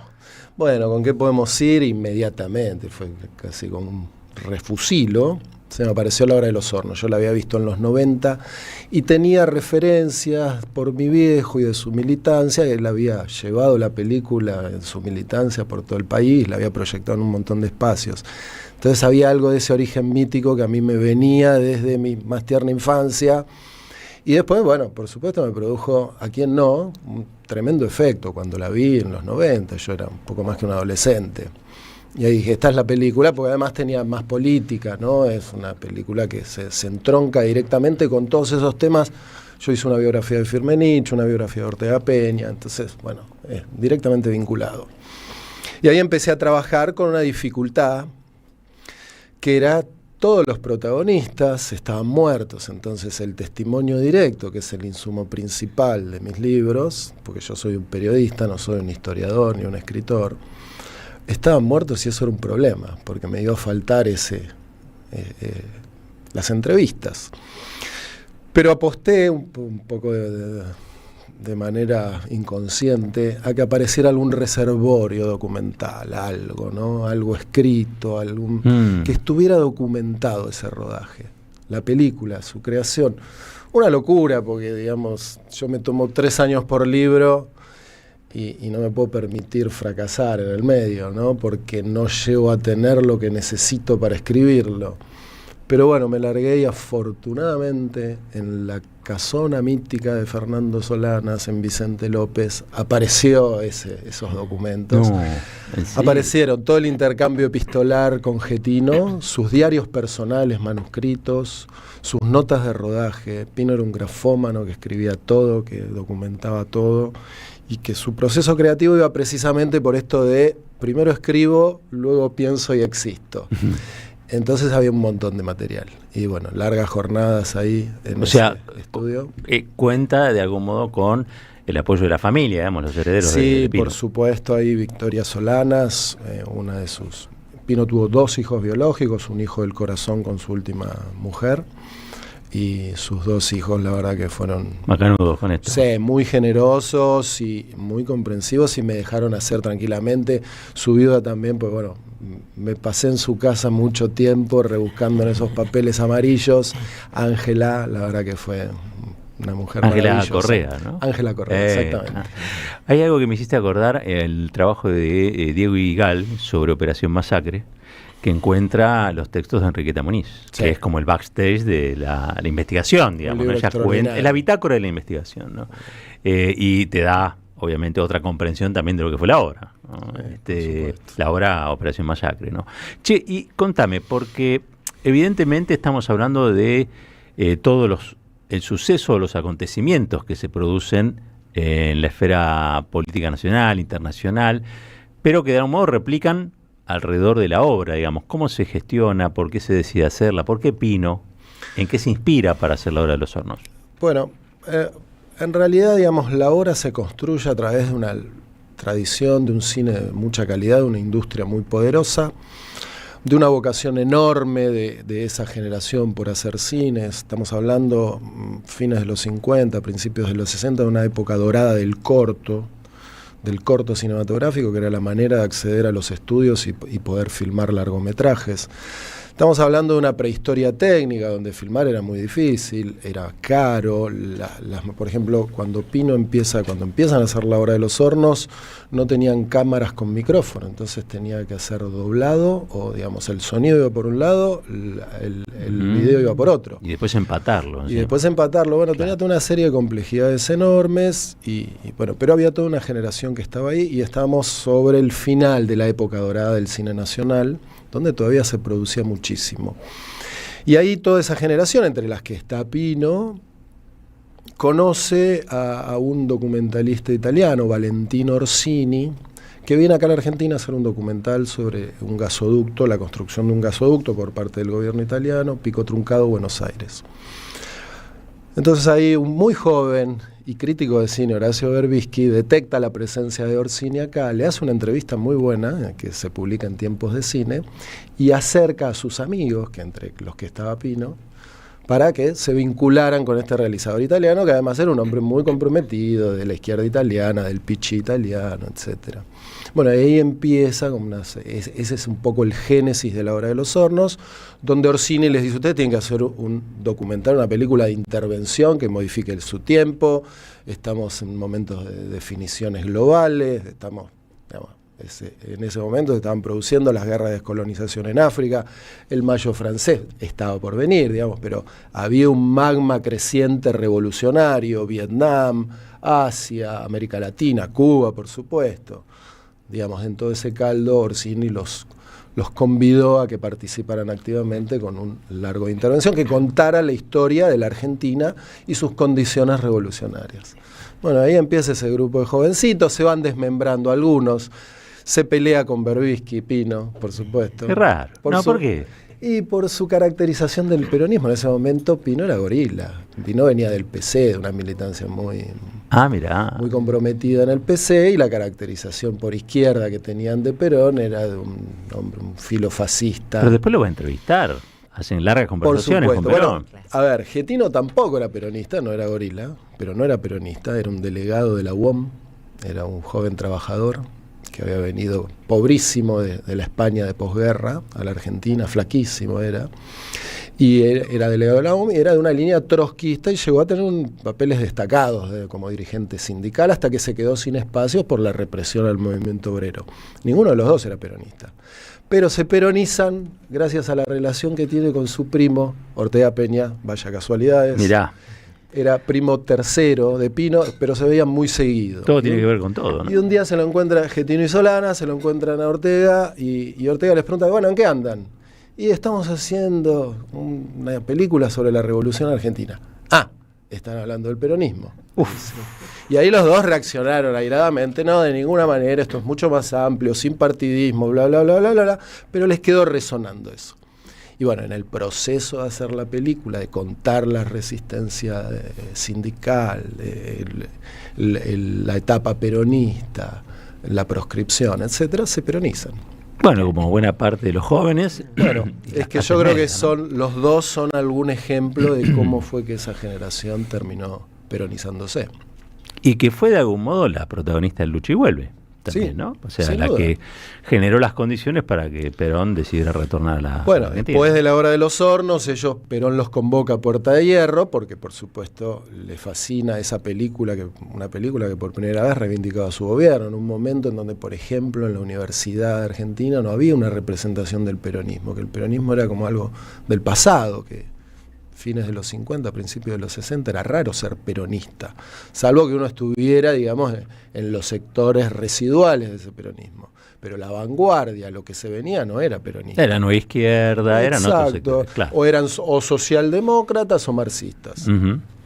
Y bueno, y ahí lo que logran es formar parte del Lucha y Vuelve a través de los dos documentales que hacen con Perón. Qué bárbaro. ¿Por qué La Hora de los Hornos es tan larga? ¿No? Qué sé yo, cuando uno piensa ven en Fabio y produjo Sinfonía de un Sentimiento, también es muy larga. A ver, primera respuesta uno dice, bueno, había más tiempo para ver. Pero digo, hay otra intencionalidad. ¿Cuál es la función pedagógica de la extensión? Bueno, es que un poco ellos respetaron siempre esta consigna que les bajó Orsini de hacer un film, una película de intervención. Hacer una obra acto, ¿no? Algo que pudiera usarse para la conciencia popular, que sirviera como un material de discusión y de formación política. Y lo pensaron con esta idea y también que fuera una obra abierta, que pudiera ir modificándose, y de hecho lo hacen. Finalmente en el 73, cuando llega Cámpora al poder y ellos pueden estrenarla en la Argentina, La Hora de los Hornos, ellos la estrenan en el 68 en el Festival de Pésaro, donde hay una conmoción terrible, es un éxito rotundo, salen en andas del cine. Pero acá no la pueden, por supuesto, no la pueden estrenar. Estábamos en el Onganiato y pasan 5 años hasta que finalmente lo logran, y ahí la modifican la película en función de la nueva etapa. Hacen una introducción, que hay un largo texto, donde explican por qué se suman al proceso precisamente de la llegada del peronismo al poder a través de Cámpora, y reducen parte, digamos, de la condición latinoamericana de esa primera parte y le meten más luchas obreras, resistencia obrera, etcétera. Y no tienen ningún problema y los critican muy duramente. Alcina Tevenet, no sé si recuerdan. Alcina Tevenet, Homero Alcina Tevenet. Exactamente. Les tira la crítica de manual, que es, bueno, ustedes sean los revolucionarios de ayer, que son los oficialistas de hoy.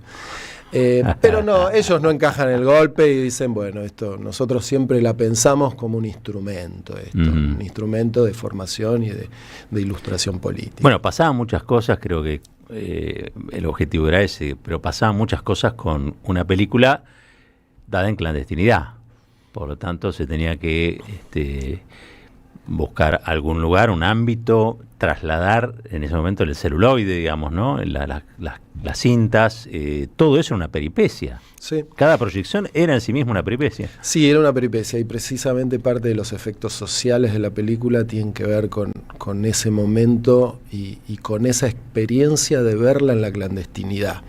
Nadie permaneció indiferente a ese momento de su vida. Era un hecho político incluso, ver la película, claro. Incluso es muy gracioso. Hace poco exhumaron un video de Patricia Bullrich en oportunidad de los festejos por la sanción de la ley de cine, 94 por ahí, haciendo, digamos, una celebración pública ante los micrófonos, contando lo que había significado para ella en su vida de militante, en su vida política, haber visto La Hora de los Hornos. Claro. O sea que a nadie dejó indiferente en el amplio espectro, ¿no? Sí, sí. No puede garantizar nadie ya a esta altura que la película haya influido para que haga lo que hace hoy. No, digo, me parece que es otra historia. Persona, ¿no? Y toda esa generación ha tenido algunos exponentes que han logrado a lo largo del tiempo mantener sus convicciones, otros las han cambiado, ¿no? Esto es también muy, muy evidente. Podría decir los menos, para homenajear a una generación que dio todo, la verdad, sin duda. La vida misma, digamos, ¿no? Los hijos de las madres, las hijas de las madres. Una generación con un plus que no tuvo otra. No, seguramente que no. Y que en esta película encontraron, me parece también, toda una perspectiva de época, ¿no? Pues creo que fuera de micrófono hablábamos de Fanon, digo, che... Sí. Habla contra el colonialismo, ¿no? El neocolonialismo. y la película hace mucho eje en eso. Sí, sí, es fanoniana.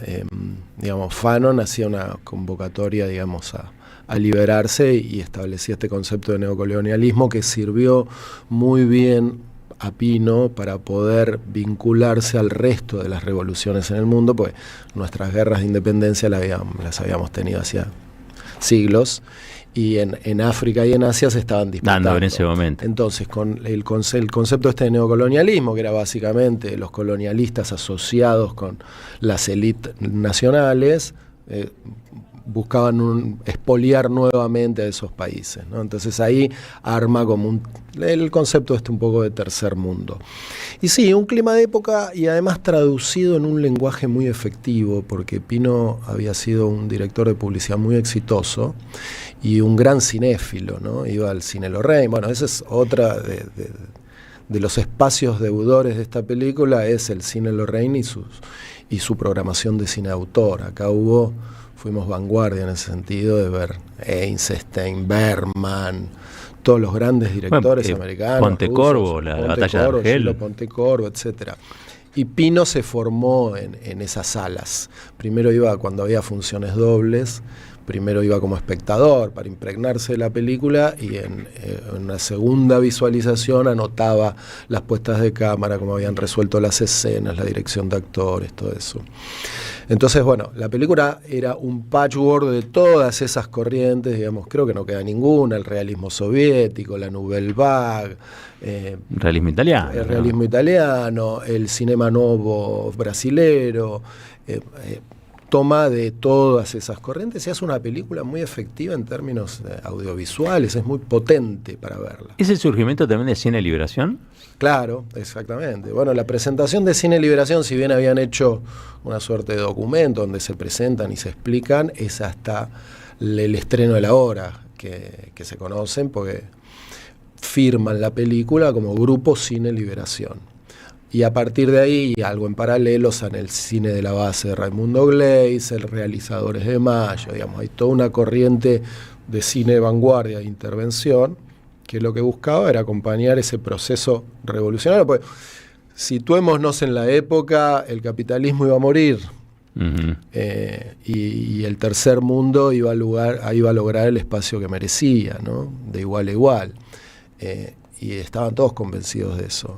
Entonces, bueno, como decía, él tiene una larga charla con Godard, con Jean-Luc Godard, que apadrina mucho la película, la defiende en Europa, porque la acusaban, la condición peronista de la película fue un problema, tanto en Europa como en Estados Unidos, porque para los intelectuales eran fachos, claro. Era raro esto, cómo reivindicás a un militar que tenía simpatías por el eje o que negoció con Alemania, era como un poco peculiar para ellos. Godard la defendió, y Godard en ese momento tenía un nivel de radicalización extrema, donde decía que más que hacer cine, la obligación de un intelectual, de un realizador, era hacer la revolución.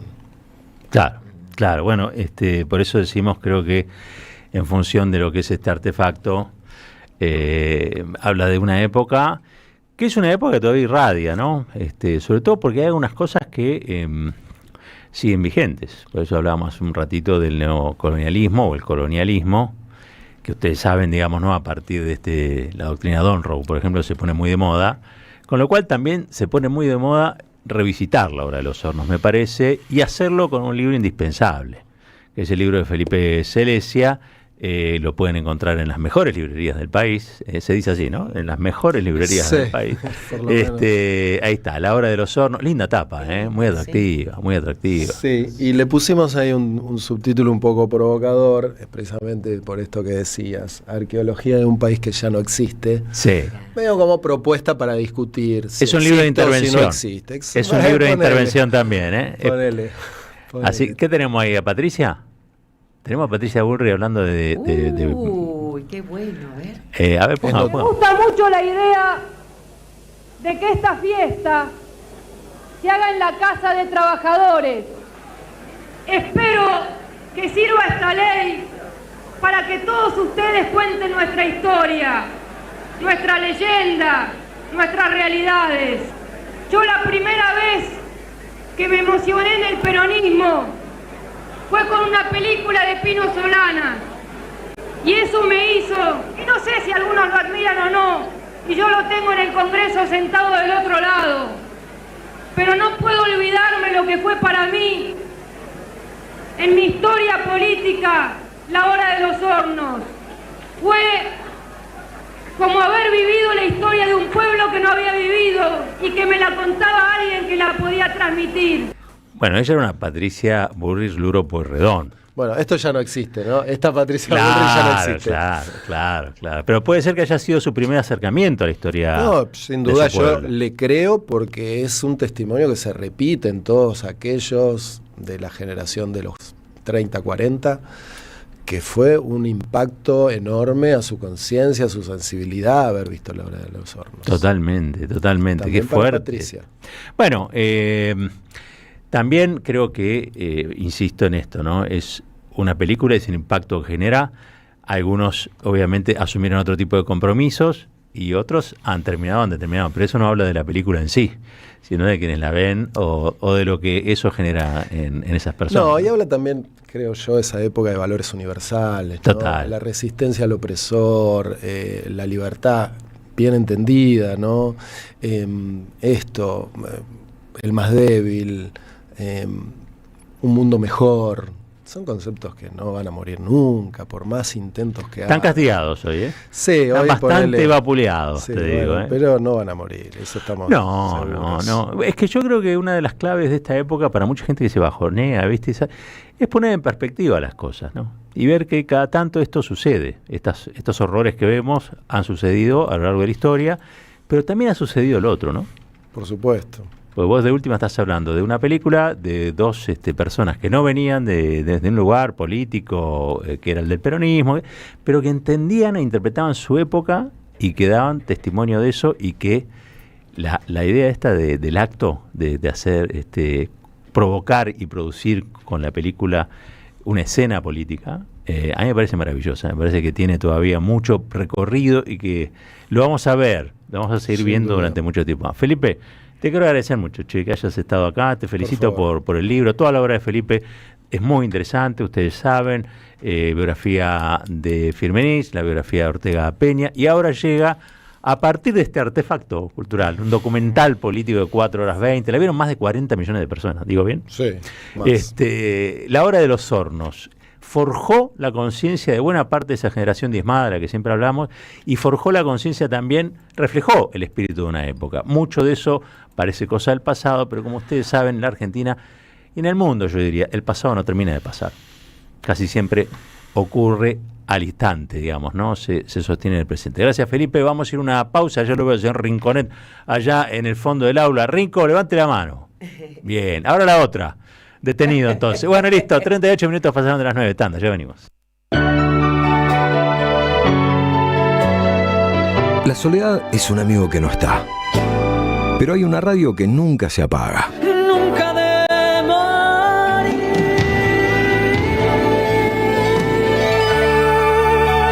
¿Por qué no se puede ser feliz en soledad? Prende la radio, prendete. AM530, 20 años. Somos radio, somos comunidad.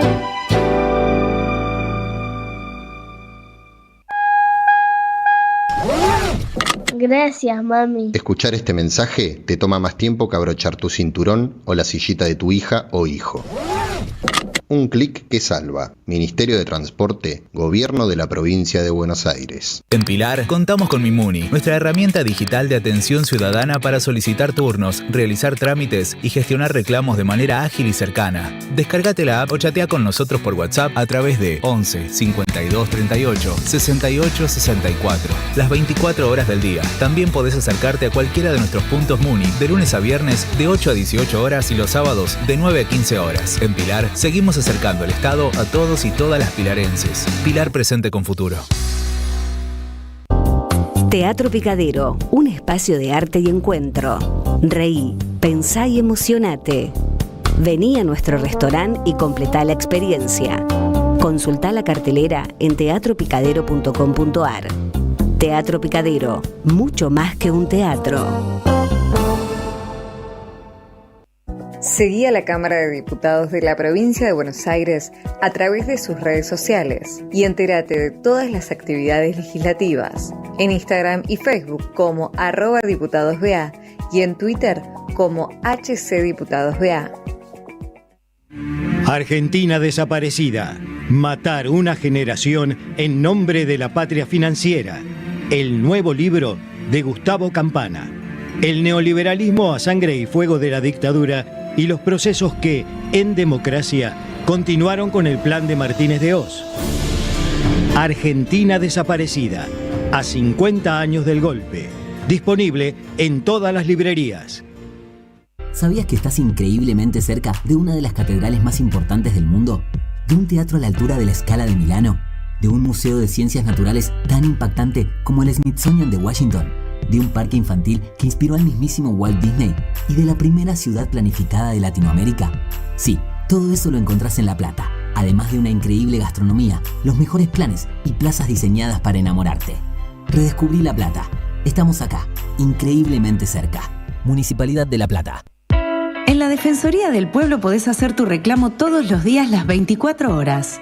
Comunicate al 0800-222-5262 o encontranos en redes. Somos Defensoría PBA, Defensoría del Pueblo de la Provincia de Buenos Aires. Pensamos, escuchamos, debatimos y construimos. ¿Dónde? En AM530. Todas las mañanas, Caballero de Día. Construimos comunidad. Buscamos la verdad siempre.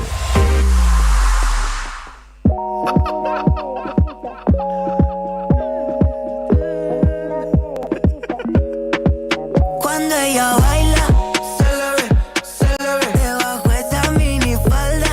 Quiero ver que rebote, dum dum dum dum dum bye, dum dum dum dum dum y rompe, dum dum dum dum dum dum bye. Hoy te voy a hacer llorar. Si ella me mata no voy a algún lado. Hoy te voy a comer aunque sea gula. Ese culo es imposible disimular. Voy a abrir la caja bombones. Ella no prendió y me puso a volar. La noche como vos es espectacular. Ya no importa dónde, no importa el lugar. Y no voy a usar los condones. Baby, allá abajo hace calor. Yo traje ventilador para darte la buena noche más linda. Pero es algo superior. Hasta que se esconde el sol, nos usamos de bloqueador. Cuando ella baila, se le ve debajo esa minifalda. Quiero ver que rebote, dum dum dum dum dum dum bye, dum dum dum dum dum y rompe, dum dum dum dum dum dum bye. Hoy te voy a hacer llorar. Cuando quiero yo me paso más. Te doy duro con el toque suave. Siempre vuelvo al mismo lugar. El chanteo que mejor me sale. Muchos gastan una bala ahí, pero Dios me eligió a mí. Vamos a hacernos cosas locas, mil maneras antes de morir. Baby, allá abajo hace calor. ¿Qué estamos escuchando? Estamos escuchando a Paco Amoroso y a Catriel. Qué lindo, que ganaron ayer el Grammy al mejor álbum de rock latino. Así que le mandamos un fuerte abrazo. Y para los señores mayores como yo, es para un trago. Es un. ¿Perdón? Es para las estar 9:43 de la mañana. Pero es para la en algún lado del mundo son las 7 de la tarde. Ahí Así está. que yo defiendo acá. Un argumento. Viste que el que Tenés está interesado por algo razón. siempre encuentra el argumento. Tenés razón. Un argumento de choborra. Bueno, qué sé yo, eso sí. Pero digo, encontrar el argumento cuando uno está interesado por algo, ¿no? Claro, ahí está. Eso me parece, es muy inteligente de su parte, señor. Muchas Borges. gracias. Se lo tengo que decir. Muchas gracias. Ahí me dijo Rosso, mirá que es muy inteligente. Chico. Y la verdad es que tiene razón. Che, acá me dice Silvio, no sé quién te lo mandó, pero dice Patricia Bullrich en los festejos de la aprobación de la ley de cine que ahora su gobierno busca romper, ¿no? Claro. Digo, eso habla más de Patricia Bullrich, que diría yo, Sí, que de la ¿qué hora de los pasó? hornos. Pero ¿Qué le pasó? le pasó por encima nada, me parece que vuelve a su origen. Claro. ¿No? Y sobre todas las cosas. Tiene muchas, no al sé qué le patio pasó, Bullrich. Al patio Bullrich. pero tiene muchos incentivos para que le haya pasado, digamos. Hay grandes incentivos para hacer un canapé de la embajada Es un doble canapé, un canapé de la Embajada de Estados Unidos y también de la Embajada de Israel. Y bueno, eligió su trinchera. Un Ahí día está. me cuentan ustedes dos la historia del patio Bullrich. ¿Es verdad que ahí ¿remataban esclavos? remataban esclavos? Donde No, la gente va al shopping No ahora. quedó nadie para contarlo. Oh, Pero sí. Tremendo. Sí, se lo vamos a preguntar algún día. ¿Cómo se llama el que es un poco el mentor ideológico, que es el hijo del hijo del hijo? Alberto Venegas Lynch, hijo, padre de Alberto Venegas bueno. Lynch, hijo. Se lo podemos preguntar a él. También se lo podemos preguntar al Chosno, Chosno, ¿cómo se dice? Sí. Tatarabuelo de Kirchner, el canciller. Kirchner, claro. Están todos, claro. Además, me encanta porque nos gobierna la casta diciendo que va en contra de la casta. Es maravilloso. Y han encontrado la vuelta, ¿no? Le han encontrado la vuelta. Han encontrado la vuelta. Bueno, señor Rinconi, ¿con qué Sí. nos va a sorprender? Bien, yo vengo Dígame. fuera de agenda. Escuché el otro día a un entusiasta de la motosierra, un libertario, denunciando las jubilaciones de jubilados que no hicieran aportes, y específicamente mencionó también la jubilación de ama de casa. Pero escuchémoslo. ¿Quién? ¡Anda a aportar! Acá no le aportó nadie. Seguramente las chetas que están acá ninguna aportó. Ama de casa deben ser todas sin aportar. Dígame, ¿alguien que no aportó merece recibir una jubilación? No, de ninguna manera. De ninguna manera. Quien no aporta no tiene que cobrar jubilación. En este país no hay ninguno. Es así. Bueno, no es así. No es así. Le quiero decir a este pobre muchacho. Primero, hay un error conceptual inicial que es: no es el trabajador que aporta, es el empleador que aporta. Con lo cual, el que no aportó es el empleador. ¿Por qué dejaría a la intemperie al trabajador si es una responsabilidad ajena? Disculpame, Rinco, ¿no? Pero ¿vos estás seguro de decir estas cosas y después andar caminando por la calle? Sobre todo en Capital. Sí, y sobre todo en los barrios, donde acá. suelo pasear. Pero, Qué paréntesis. coraje que tiene usted. Paréntesis, Sí. a mí me han saludado en Recoleta, me saludan ahora en Colegiales, me saludan en Las Heras, del buen lado de Las Heras.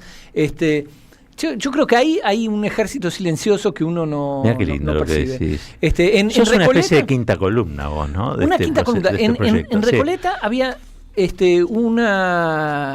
dos personas encantadoras, madre e hijo, que vivían juntos,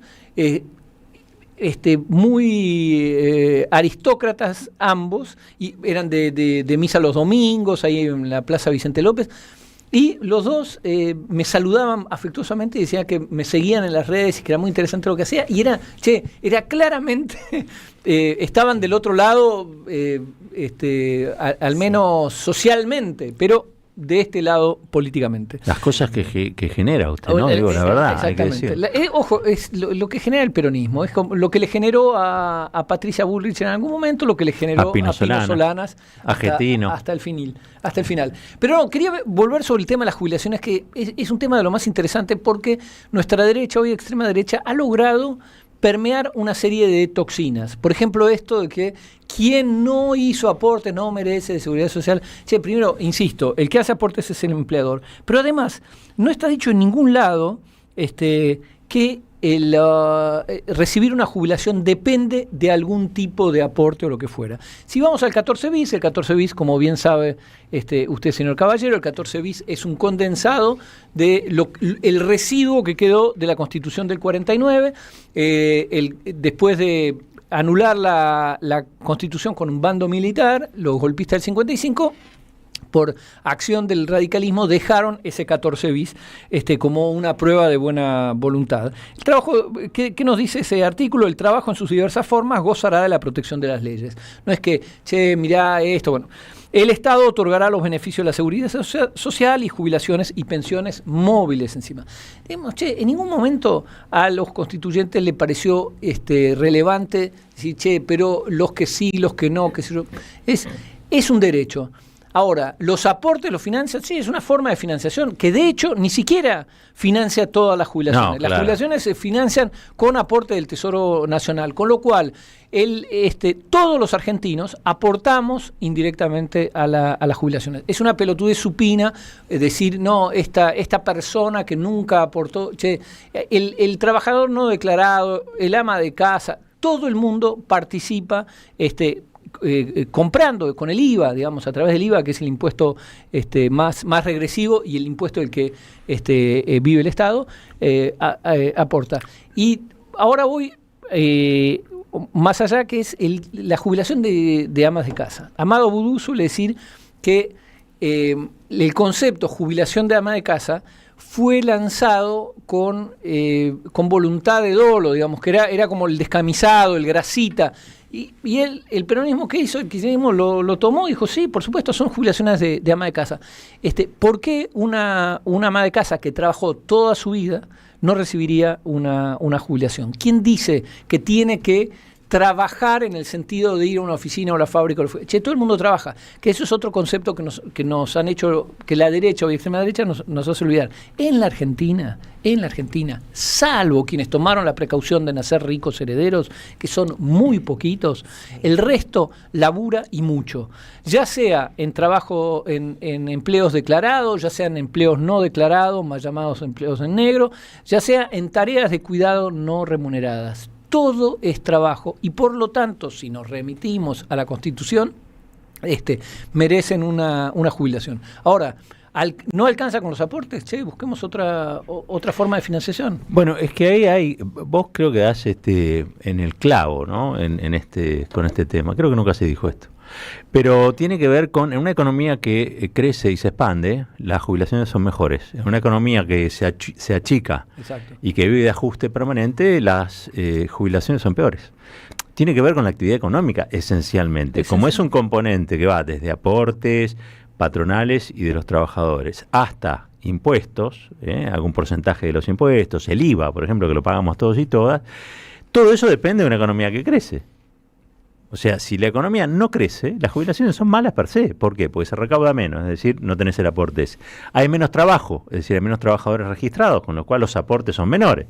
Como hay más trabajo en negro, también los aportes empresarios son menores, con lo cual las jubilaciones son peores. Exactamente.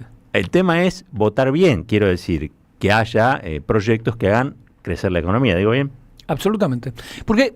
Pero además, tener en mente los derechos, el derecho de los trabajadores, que es algo elemental, porque en general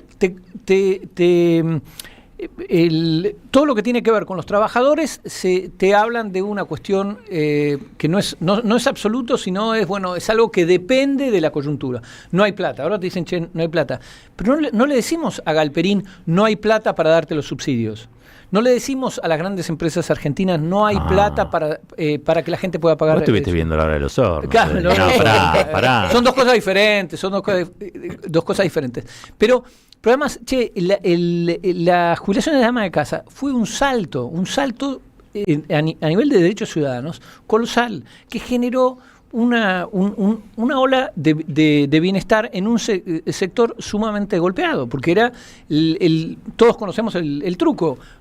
Marido-mujer, el marido laburó toda su vida, tiene una jubilación, la mujer laburó toda su vida y no tiene una jubilación, con lo cual depende del marido hasta el final de sus días. Hay un tema, y con esto cierro, que con la jubilación de ama de casa aumentaron los divorcios, las separaciones. Claro, pues esta cosa de decir, la persona se quedaba con la otra persona porque era el que recibía una jubilación. En cambio, cuando empieza a recibir, eso le ayuda a tener la vida que desea.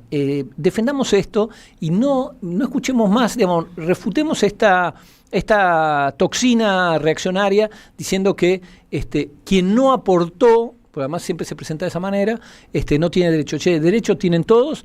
Lo que tenemos que buscar es cómo hacemos para financiarlos. Y plata hay, eso te lo aseguro. El señor Rinconet, aquí en Caballero de Día. Silvio, vamos para allá. Caballero de Día, en AM530. Construimos comunidad. Buscamos la verdad. Siempre. Estoy impactado, realmente. Porque todo eso que usted dijo, Rinconet, creo que nos pone en una situación, ¿cómo decirlo, no? Frente a lo que es la hegemonía cultural, mediática, política, te diría también, porque ganaron las últimas elecciones. en una situación casi, no sé cómo decirlo, pre-revolucionaria. Es el talento de esta gente de volver a meter sobre la mesa debates que ya creíamos saldados. Me acuerdo, lo entrevistaron a Felipe Piña, creo que fue en la Radio de las Madres, sobre el Día de la Raza. Y él dijo, yo no quiero hablar del Día de la Raza. Ya hablamos de eso, ya debatimos de eso, ya acordamos que es una soberana estupidez hablar de Día de la Raza. Y me parece que hay algo interesante, decir, no vamos a discutir si la Tierra es redonda o es un disco de cobre apoyado sobre esto te lo discuten, una tortuga que reposa sobre 4 elefantes, o 4 elefantes sobre una tortuga. Bueno, la derecha, no por talento propio, sino porque tiene un dispositivo mediático de la hostia, nos hace debatir sobre esto. Es como decir, merece una jubilación este tipo, que empieza a fragmentar entre trabajadores. Este trabajador sí, este no. No fragmentemos nada, todos lo merecen, y el debate es cómo lo financiamos. Pero efectivamente son muy buenos, y ojo, permea en nuestro campo, que eso es lo más terrible. Lo hemos hablado más de una vez, nos van a putear de nuevo, esto de el equilibrio fiscal, que los nuestros hablan de subsidios a los ricos. No hay subsidios el mayor subsidio a los ricos en este bendito país es el subsidio a que pagan 3 mangos de impuestos. Ese es el subsidio fiscal. El subsidio a los ricos no es que Pablo Roca pueda nadar en una pileta calentada con energía subsidiada. No tiene tantas piletas Pablo Roca. Lo que sí tiene es muchísima guita que deja de pagar impuestos. Pero los nuestros repiten esto queriendo pasar por serios. Decir, yo no soy un termo como Roberto Caballero y ese tal Rinconet. Yo soy ni Florchi. No, yo soy un tipo racional. Y no. Racional es saber que sin subsidios no hay clase media. ¿Te interesa la clase media? Subsidio. ¿Usted me dijo termo? ¿O yo escuché mal? Sí, te dijo termo. Voy a retrucar. Recontra hipertermo. Voy a retrucar. Porque el termo tiene una función que es mantener calentita la cosa. Muy bien, es verdad. Entonces, más respeto con el termo. Tenés razón. Me gustó eso, no lo había pensado. Claro. Todos están para abajo, todos tiran para atrás. Y el termo que hace mantiene calientita la cosa. Me parece que es fundamental esta altura, ¿no? Hay que dejar de hablar de los grasitas y hay que empezar a hablar de las brasitas. Ahí está.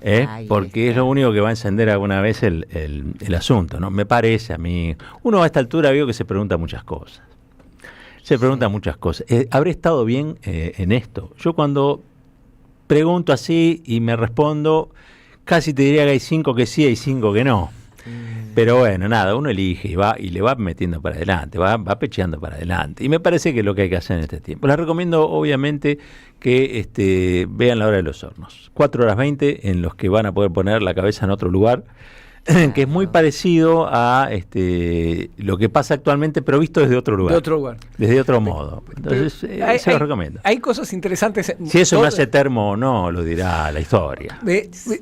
Hay algo que me había sorprendido la primera vez que lo vi, que era muy jovencito, era que está Manucho Mujica Lainez en un momento que le preguntan dónde le gustaría vivir, él dice Venecia. Entonces es un poco injusto porque dice, bueno, nuestra burguesía sueña con vivir afuera, qué sé yo, y critica por leer a los franceses. Y un rato después dice, como decía Hegel, y yo decía, los franceses no, los alemanes sí. Pero sí. Es un gran documental que ilustra un montón de cosas que seguimos debatiendo hoy. Nunca se acaba el debate, me parece a mí. No sé qué dirá Rosso. Bueno, señor Rinconet, gracias por todo. Nos vamos despidiendo nosotros, pero tenemos que invitarlos a que sigan con toda la programación de la 530. Sobre todo porque ya viene el flaco Daniel Tonietti con Siempre Soy. Y tenemos los ganadores o ganadoras de las entradas para ver a Ariel Prat. Así es, agradecemos que nos escuchan siempre. En este caso se trata de Karina, que vive en San Telmo, así que vas a estar cerca del Teatro Catalina Sur. Mañana seguimos con más sorteos para Ariel Prat y los libros. Tienes muy lindo el Catalina Sur, yo siempre lo digo, está prácticamente en el living de tu casa. Sí. Con un espectáculo de nivel internacional siempre, ¿no? Pero como si fuera en la intimidad de tu hogar. Nos despedimos nosotros. Hasta mañana. Gracias, Rinco. Gracias por darme esta oportunidad. No, por favor, este es un placer. Gracias, Florcita. Hasta mañana. Gracias. Y sigamos discutiendo eso de si la Tierra está sostenida o no está sostenida por los 4 elefantes, porque yo, la verdad, dejo abierto todo. Nos despedimos. Chao, hasta mañana, que no se corte. Sinceramente, no soporto estos gobiernos indecentes, corruptos de la médula a las sienes, manoseando tanta mediocridad. Que nos devuelvan el mar, el monte, el pan y la paz, la alegría, la justicia y la igualdad. Sinceramente, echa a volar, ponle a este cuento un justo final.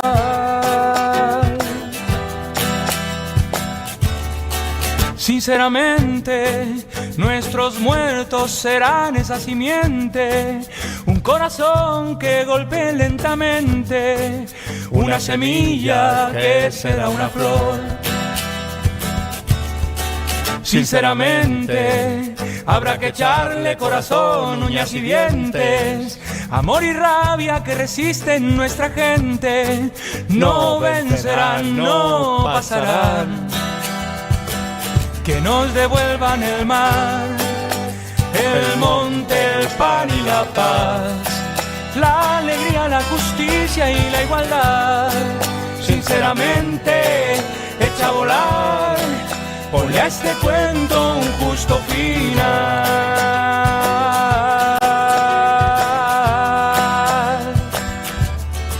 Sinceramente, habrá que echarle corazón, uñas y dientes, amor y rabia que resisten nuestra gente. No vencerán, no pasarán. Que nos devuelvan el mar, el monte, el pan y la paz, la alegría, la justicia